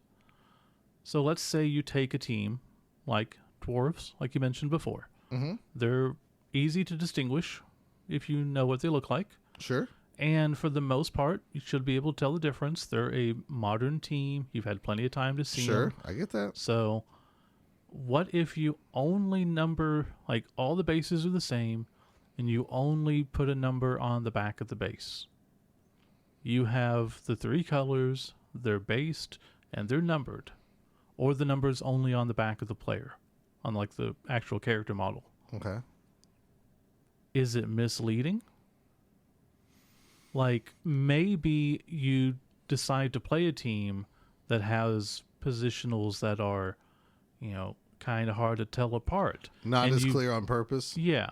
I think there is people out there that do that. Sure. I think, is it wrong? To me, it's wrong. To them, it's not. Fine. This goes to the TO. I mean, yeah. I, as a player, want to win every game. If you see me in tournaments, I get cranky all the time. But I don't really want to do it by being misleading. Yeah. I never do. No, that's the same thing like with my corn team. I mean, I don't want to win because I screwed up or I misled you. I don't want to play and tell people, see the guy with the spike on his one fist?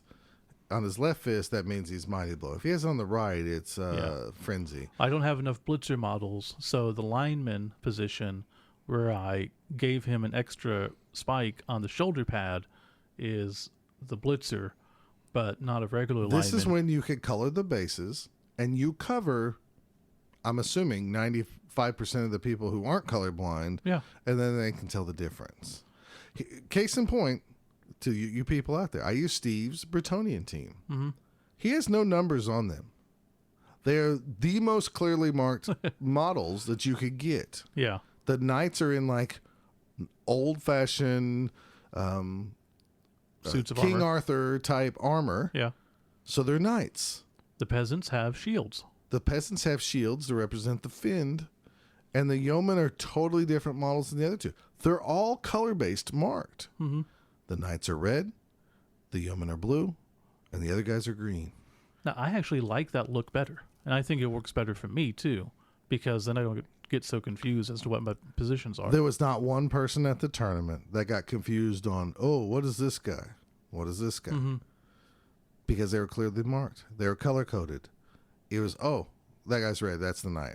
Yes. Yeah. That's the yeoman, right? Because he's blue. Yep. Just like the other yeoman. We didn't need numbers. We had rubber bands, very clear, and the bases. Mm-hmm. I mean, almost a World Cup, I'd say, they should have painted bases. I mean, colored bases for positionals. Yeah, but a lot of people don't like doing that. But then again, I was one that didn't like it at first either. Yeah. I mean, but then again, then it changes to, here's my werewolves. They're green. Mm-hmm. Here's my zombies. They're all red. But I'm fine with that. That's so much easier to tell the difference. Well, that's true. Now, one good thing about the World Cup is all the additional skills. We're getting bases that go under our current bases. Really? Yeah, so you get... So a blue one is block, a green one is guard, et cetera, et cetera. Oh, okay. So that should help. All right. But yeah, it's just one of those things of... There's ways to cheat in Blood Bowl. Mm-hmm. And people don't think that's it's not a big deal. You have the roster. It's a big deal. Yeah. I think it is. And again, we had someone on Facebook asking if people would be upset if someone asked you to share dice. And now it's an NAF rule that if someone asks to share dice, you have to share dice. Love it. Love it. All 4 games I shared dice. And I can't bitch at all that they got casualty me more. Yeah. It's the dumbest thing in the world, but when you are already superstitious, you do certain Blood Bowl things, you just take that out. And that's one, like I was teasing somebody, that's one less excuse I have for why I lost. It's like, he had hot dice and I didn't. No, we used the same dice. We take that out of the equation. Can't blame that. Yeah. So, sometimes I think, personally, and I have teams like this too, where you're trying to be clever and create new teams, sometimes the models can be misleading on like what that positional really is. Is he a white? Is he a this or whatever? Yeah. So just some things to watch too. I mean, I think very few Blood Bowl players really try to like be deceptive and like hope it works. Like, I really hope this catches somebody off guard. Yeah. But I know there's some people that go, it's your fault. It's your fault for not noticing. Yeah, I was trying to think of the other one that someone emailed us about. So someone was at a tournament, and you know how there are balls in the new set, and sometimes people will paint balls to match their team. Uh-huh. So one guy wanted to use his painted ball with the peg, and the other guy's like, well, I'd rather use this 3D printed ball because it has a ring and it's easier to see. And I guess it kind of got a little heated as to who's going to use which. Because the one guy wanted to use his, and he goes, well, yeah, but I'm not going to be able to see that because it's going to blend in because it's painted. No, I agree. It's just harder to see. Can we just use this other one, which is easier to see? Well, I really want to use mine because I painted it and everything. And like, yeah, but I want to use this. And is it wrong to, what do you do at that point? If you are batting heads, I probably would roll off and say, okay, well, why don't we just roll off and see? I probably would have said, if you guys can't get agreed to it, whoever gets the kickoff, they get to decide for this half, and then the next guy for the other half. That's fair. And then it's 50-50. Now, that is interesting, because Chris Mosier, who showed up and kicked my butt, said, does anybody use these balls with pegs? Yeah. And we said, well, not really. I thought that was one of the coolest new things with the new figures. And now it's like... You did? Well, I just thought it was like a neat idea. Yeah, it was a neat idea, but... But I realize now it's like totally not functional. No. It's really you not leave functional. an empty hole in your base? But that's weird. The balls with the rings that I assume started with Tom? Yeah, I think so. Impact. That's where I have is them. one of the best Blood Bowl creations ever. Yeah. It really is. And we have new ones with the bigger size, and it's just so much nicer. It's plastic, so it's not going to chip your model. Really, that little thin wire. You cut it, and then you can easily attach it to whatever. Yeah. I mean, it's one of the best things. And I think the last few War Common Balls, didn't we give out balls? 2 years ago, we gave out balls. This time we did not. I carry one with me, and most everybody... Yeah. I used to carry a painted one with me. I stopped because it seems like everybody likes the plain white one because they can see it as clear as day. Oh, yeah. Shows up perfectly Where's the ball? fine. Oh, it's right there. It's right there. It's simple. Now, if we play a league, I'll probably pull out a little painted one. Yeah, that's fine. But yeah, I think the days of the little ball that you just slip under the base or put in the peg has got to be over. Or magnetize. Yeah, or even magnetize. Yeah, it's just over. I mean, I think the ring ball really is the way to go. Maybe not. Maybe not everybody's going to have them. If I was running World Cup, everybody would get one in their pouch. That would be cool. I mean... But yeah. And I would tell everybody, we're using these balls, and you can share dice. But I would just keep it simple. I'd try to keep it... Because you're already going to have some language barrier there. Yeah. So I'd try to keep it as smooth as possible. But, yeah. It'll be interesting to see what happens. A lot of people, there is concern about people trying to work the system, as always. I don't think it's actually going to happen. I think people just worry because it's a higher level tournament. There was years ago at a Chaos Cup, and me and Steve been to 8, 7. Yeah. This year would be 8. Yeah. We know for a fact a high caliber player was using tactics to try to distract his opponent. Sure. We're not going to mention names. It doesn't matter. It's over. He's a really good player. There's been multiple people that we know that, if you can put somebody on tilt, you will. Right. So there is people that will do that. And I'm just not going to be one that marks my guys and be deceptive in that department. Now, maybe I know that you don't like me fouling your guys, so I'll keep fouling your guys. Sure, yeah. But Whole different thing. But I'm definitely not going to sing songs out loud. I'm not going to blare music. I'm not going to yell profanities. Well, I try not to. Well, directed at particular people. Right. Oh, I got you. Like actually feel like their life is in danger. Mm-hmm. And I'm not going to go to the bathroom 75 times unless I really do have the shits, in that case to kind of stall or mess up the flow of the game. So I know personally that one game against Michael at Chaos Cup. I just ended up like, screw it, I'm just taking the tissue box with me. And then I was telling Michael that one time, he goes, yeah, dude, I played you that round. I'm like, you did? Yeah. Oh, I have no memory. So I wouldn't understand why they do that. I think people,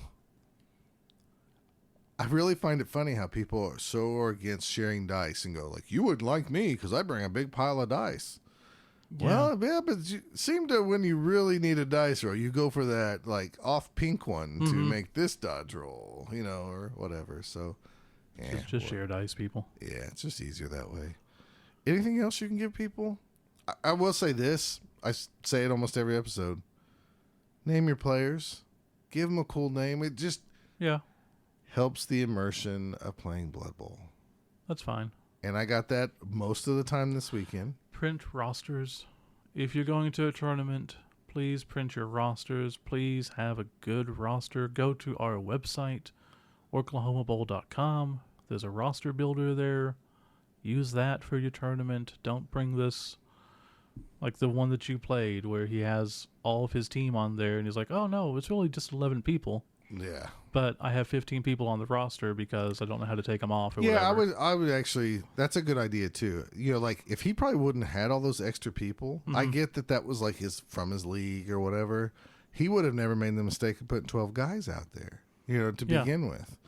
And it was a pain making sure that everybody did the rosters for Oklahoma Bowl in our format, and the ones that didn't, I put them into our format so that I could print them off so everybody had the right format. But it makes things so much nicer. It really does, and it's clear. Yeah. And it gives you room that if you want to write somebody's rubber bands in there, like, oh, he has purple for block, I'm going to write this in there. Right. You have the room. So those are some tips. Be kind, be curious. You can hate the dice, don't hate the person. It's a good motto.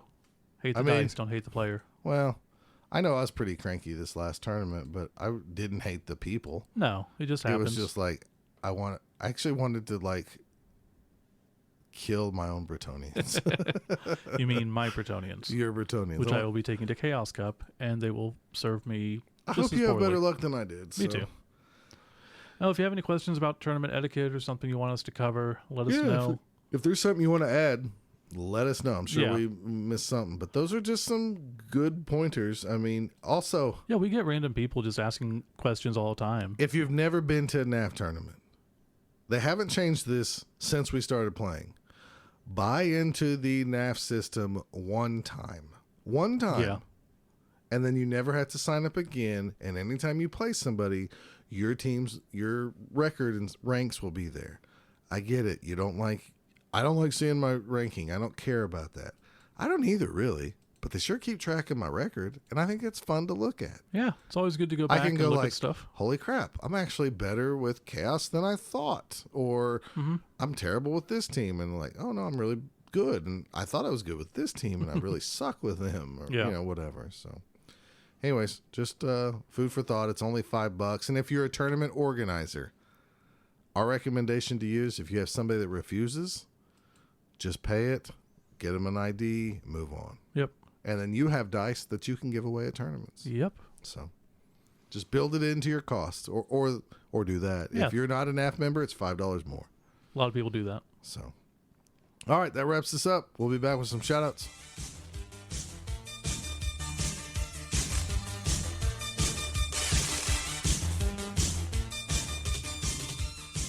It's the end of the podcast. That means one thing only, and that thing is coming up. That one thing that Scott does. Shout outs! That thing. Oh, shout out to the Oklahoma Division of Motor Vehicles. Oh, yeah. We forgot to mention that. That's all right. We can mention it. Go for it. So if you kind of follow me on Facebook, Scott Prime, I was talking about getting a personalized tag since I got a new car. Because when else are you going to do this? We almost got you a new car the other day. Yeah, I almost got hit again, folks. Same spot. Yes, almost exactly same spot. Inside my neighborhood. Steve witnessed it. This lady didn't see me at all, almost plowed into me. Anyways, I had to speed up to avoid her. It's awful. Both down. I'm going to have a both down license tag. Yep. They did not have Prime in either way I spelled it. And so it went to my third option, which is both down. So I'm going to have a both down personalized license tag. So there you go. And eventually, if I ever switch from Citizen Potawatomi to Oklahoma, I will do the same. If you will switch, I will pay for your personalized tag. Well, that's not the issue. It's the yearly tax. What's your yearly I don't know. cost? $100 or something? Yeah, mine's 50. So. Oh. All right. Well, enjoy your fake Indian it's not tag fake, that you're it's getting real. through your cousin, through your cousin's niece. uncle, nieces. My niece is Whatever, Indian. bro. It Anyways. works. So for shout outs, first off, we do have a review from Apple's iTunes from a while back that we didn't get to by Joker2 and 53. Guys like Scott and Steve are why I got into Blood Bowl. Steve does all the serious lifting and is the intellectual heavyweight of the pair, while Scott contributes little to the show beyond his good looks and plays Catwoman to Steve's Batman. Well, am I a Julie Newmar Catwoman? Eartha Kitt. I'm Eartha Cat? Eartha Kitt. Well, they're both Anyways, good. Continue. Not really true, but I figured you would broadcast it if I write it. Keep up the good work, gentlemen. I'm glad you finished that before I started getting mad. Yeah, we'll read anything you write as long as you give us 5 stars. Or 4, like the one from a while Steve ago. does all the hefty lifting and the intellect. Come on. Shut up, Catwoman. Meow. I loved Eartha Kitt. She was my favorite. She was a good Catwoman. Everyone loves Julie Newmar. That's because she was really hot. And she was in the movie, I think. So I think that probably skewed things, but yeah, she was hot. Both of them were Eartha Kitt good. was hot. Yeah. There was another one, too. There was, and I can't remember her as much because she's like third. Yeah, it's basically all, besides Julie Newmar, I think they were all 1 or 2 episodes. Oh. Eartha Kitt was only 1 or 2? Maybe. Huh. It's been a while. Julie Newmar was really pretty, though, too. Yeah, absolutely. Like you can't even touch her. She was so pretty. Yeah. Like and a form-fitting cat suit doesn't hurt. Yeah. But Eartha Kitt was pretty awesome, too. Yeah. I like to shout out. Steve posted for me. I was looking for an undead pitch. Shout out to Gregory Campbell who came through and found me an undead pitch. Appreciate that. Technically, you found it. Greg just happens to live by Madness and went over and picked it up for you. Right. Anyways, but it works. He helped me out, so I got an undead pitch now. So now, even though I wasn't gonna start buying the pitches, I now have them all. I mean, I don't have like the cloth ones. Yeah, I don't care. No, I have one of them, but I have the cardboard ones, and I'm hoping that we can maybe put them to use at a future tournament. So we'll see. Details forthcoming. So yeah, start getting those. So shout out to Paul Vanislau. He's an Aussie in California. He's written us a couple emails. One was to ask for other podcast recommendations, and we just told him what we thought about other podcasts and what we listened to. Scott doesn't have a whole lot of time to listen, and now I don't either. I guess I have plenty of time. It's just I don't sit at my office job and listen to everything now. So now you're going to have to come in here and listen. I don't want to do that. Which is going to change your podcast listening. If I'm in here listening to a podcast, it's one of the two that I do and edit. So Right. typically I don't listen to other podcasts. I did at work. Well, recently I was listening to Anything But a One. Yeah. And I found some good enjoyment. Those guys made me like walk an extra half mile when I was at the park because I kind of wanted just to finish the episode and stuff. Yeah. So I do enjoy them a lot. I enjoy And obviously actually Food Eyebrow. quite a bit Yeah. of the Blood Bowl podcast. Now, I'm sure the other podcast listens to us and they go, well, that's not necessarily true. Some It's don't. like some perspective thing. But for the most part, I appreciate that there is a lot of them out there. Even though we act like we have like these rivalries with people, we really don't. We just kind of want the community to go. And we kind of do our own thing. We're not, I don't know how to say this. We're not trying to like do contests or goofy things just to get listeners. No. Just do our stuff. We kind of just, I hope that we've been remaining like really close to like how we've always been, which I get sometimes probably gets old and terrible and sometimes is really old and refreshing. We don't do as much goofy stuff as we used to, but that was just me doing a lot of voices. And nobody cared. But there's quite a few of them I like. I just don't have time listening to all. Oh, I get it. There's too many. We did get a shout out on Talk Nuffle podcast, and they're the ones who run the Dragon Bowl Dragon Bowl Blood Bowl League, the one that sent us stuff. Oh, okay. And I sent him stuff, and he sent us. Anyways, they mentioned us on there because I sent him some 8 miniatures. I'm sure I've mentioned it before, but they mentioned us, so I was going to mention it again. Oh, that's cool. It's a never-ending cycle of mentions. Awesome. If you haven't seen it, there's been an article out called One Turn Touchdown, or I guess it's a post on the One Turn Touchdown blog. oneturnTouchdown.com.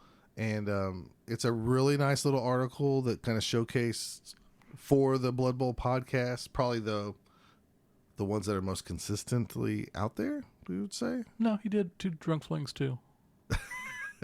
Well, I mean, no shade, but come on, guys. You can't do 6 podcasts in the side of 2 years. And yeah, but they're always acting they're like not they're consistent. They probably had more contests than they've had more episodes. They, quote unquote, do a lot for the community. Well, they probably do. Yeah, I mean, they've done models and Kickstarters or whatever. There's one thing that they probably have over us is they've got discretionary income that they put towards some of the Yeah. miniatures and stuff, which we just don't. And yeah. And until I have a good idea, I don't want to make up a team, really. Yeah. I mean, we've discussed this before. So, we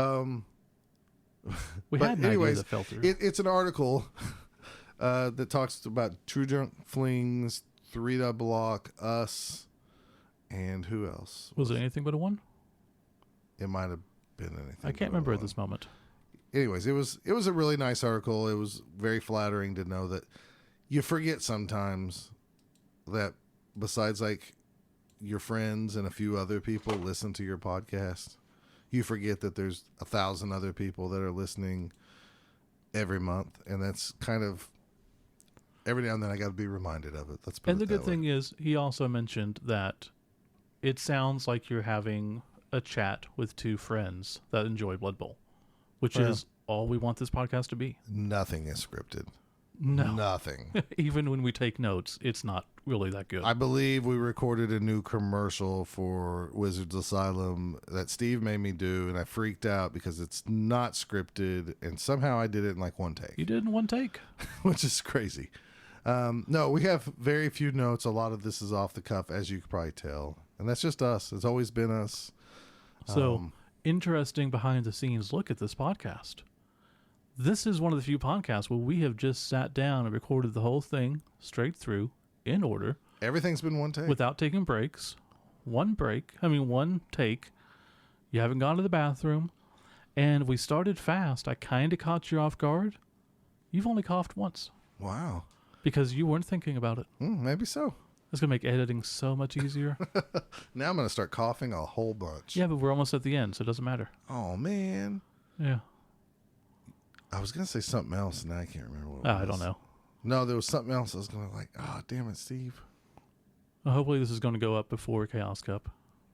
it should. I mean, you don't have a job, so therefore, I figure like Should be able to get it edited. your fast. job, you'll have this edited tomorrow. I'll be busy with soccer practice and other things. You're gonna say it's ready, and I'm gonna say, well, I ain't gonna go up till Wednesday. I send you all the time, and Yeah, that's usually how it is. Steve has this great ability. When I have like 3 hours early in the day, he doesn't give me anything. Right when I'm got something else that's really pressuring on me, I'll get a Facebook Messenger post or a text and like, can you get this up today? And I'll be like, dang it. I don't normally say that. I just send you the information. I know, but it just Now, feels like... Then when you forget about it and you go, you didn't send me the information. I'm like, no, I sent it to you 3 days ago. Oh. That has happened before. Oh, okay, sorry.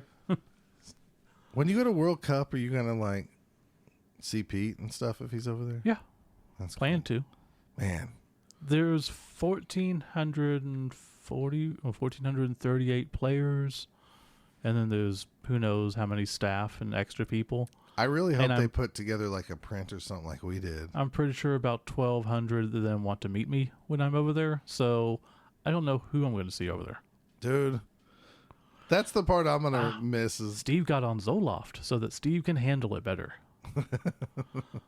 Yeah, you don't have me for the buffer. No. Like, go talk to I the have loud Drew, one. but... Well, he's cranky too all the time. Yeah. So, I don't know. I will miss that part of the World Cup, like just meeting other people and stuff. You still have time. Dude, I don't have time. Just get $1,000 out of savings, fly over, hang out for a weekend. Oh, man.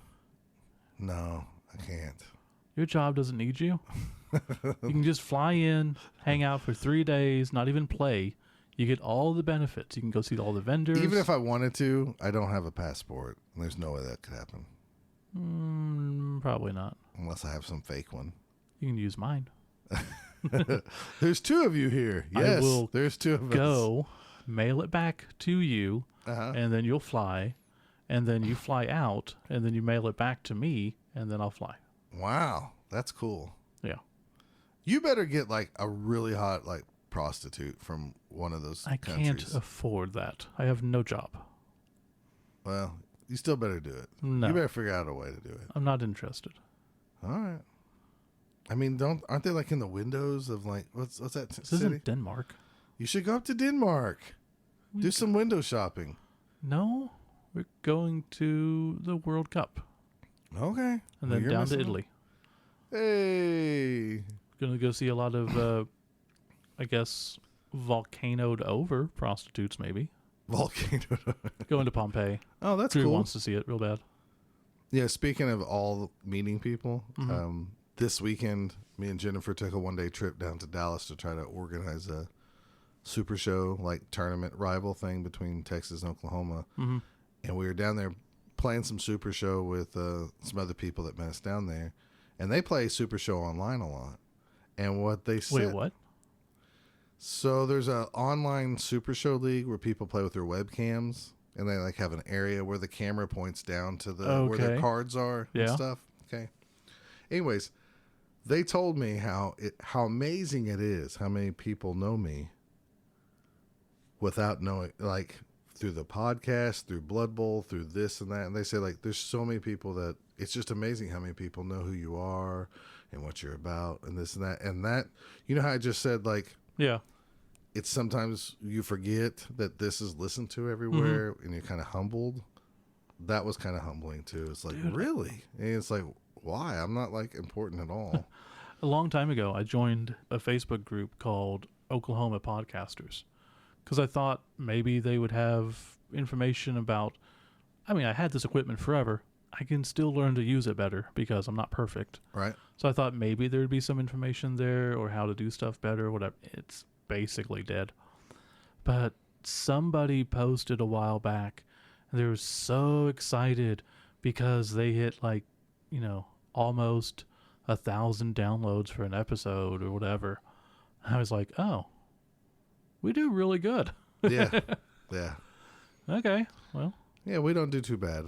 I don't know where we stack amongst other people, but I'm very happy with our numbers. oh, absolutely. And stuff. And I'm going to miss everybody in Chicago. So if you bring Steve free stuff, remember to bring Scott free stuff for Steve to give me. if he remembers to give me. Scott Hess is going with me, so I will have a Scott there. Oh, So he's he my might get all the free substitute. stuff. Yeah, I got to go with a Scott. But he has to give it to me. Oh, that's between you and the Scott. I'm the Scott. Yeah. And if any Canadians want to bring back, I don't know how you're going to give ketchup chips back. You're flying this time. I don't know how that's going to work. Oh, well. My kids can go without. You can find them around here. They say they're not good. Okay. They claim that the Canadian ketchup chips are way better, Dad. Sure. And they say this all the time. So, did you, last thing before we get off here, did you see Jennifer's posts on Facebook the other day? That doesn't narrow it down. Okay. Hunter, the youngest boy, came in and he told his mom, like, when I grow older, I'm going to grow one of those cool curly Q mustaches like the Swedish guys. Oh, okay. Yeah. And he referenced them so he could be cool like them. So just Little a shout out does he to know. Anders and Jonas. No, they're pretty cool. Sure. You're going to get to see them at World Cup. I know. So For you. I know. And I get to bring them their big deal figures. So I don't have to ship them to them. Hey, you're going to be taking a lot of that stuff back over there, aren't you? Well, not many people are going to World Cup that went to Oklahoma. Oh, that's true. Now to Chicago. Chicago, you're I'm going to take a taking a lot. bunch. There's this whole tub here that's full of crap to go there. Well, it's better than shipping it. So That's for sure. That's at least $100 and some in shipping that I'm saved. Thank God. Well, good luck, everybody, at Chaos Cup. We'll be back this same month with a Chaos Cup special just with Steve. It won't be as cool, but hey, it's what you're going to get. Or it'll be twice as cool. We will see. Yeah, that'd be... It'll probably be half the length. Yeah, because it's half the tails. You're going to have to take good stats and remember who you play. I might remember who I played, but yeah, Okay. All right. we'll see. Sounds good. We'll talk to everybody later. Bye-bye.